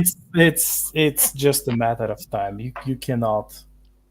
I won't give up, man. Like I said, we can't give up on this stuff. It's just I want, for something that's important to me, I want to do it right. It's too awesome to give it up. I also love your editing style, Kahuna. It's really fun and cathartic.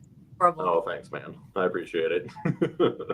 Yeah, no, all of my editing has been done on my phone so far. So right now I'm shopping for editing software for my PC. Hopefully I'll be able to up my game when I do that a little bit. Nice. Very nice. It's good. I love it. I love all of y'all's stuff. Y'all need to realize what an incredible gift you all are. And you guys are fantastic. Every person on this panel. Absolute joy to look at what you create. Oh, thanks, No. I appreciate it. Yes, we're trying. We're always trying.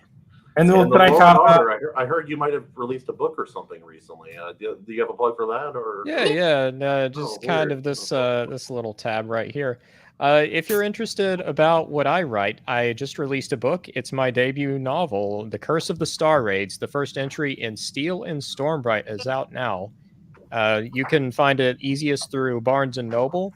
It comes in the hardcover, paperback, and ebook formats. So if you want some good old school swords and sorcery with a bit of a dark fantasy touch here and there, this may just be the story for you.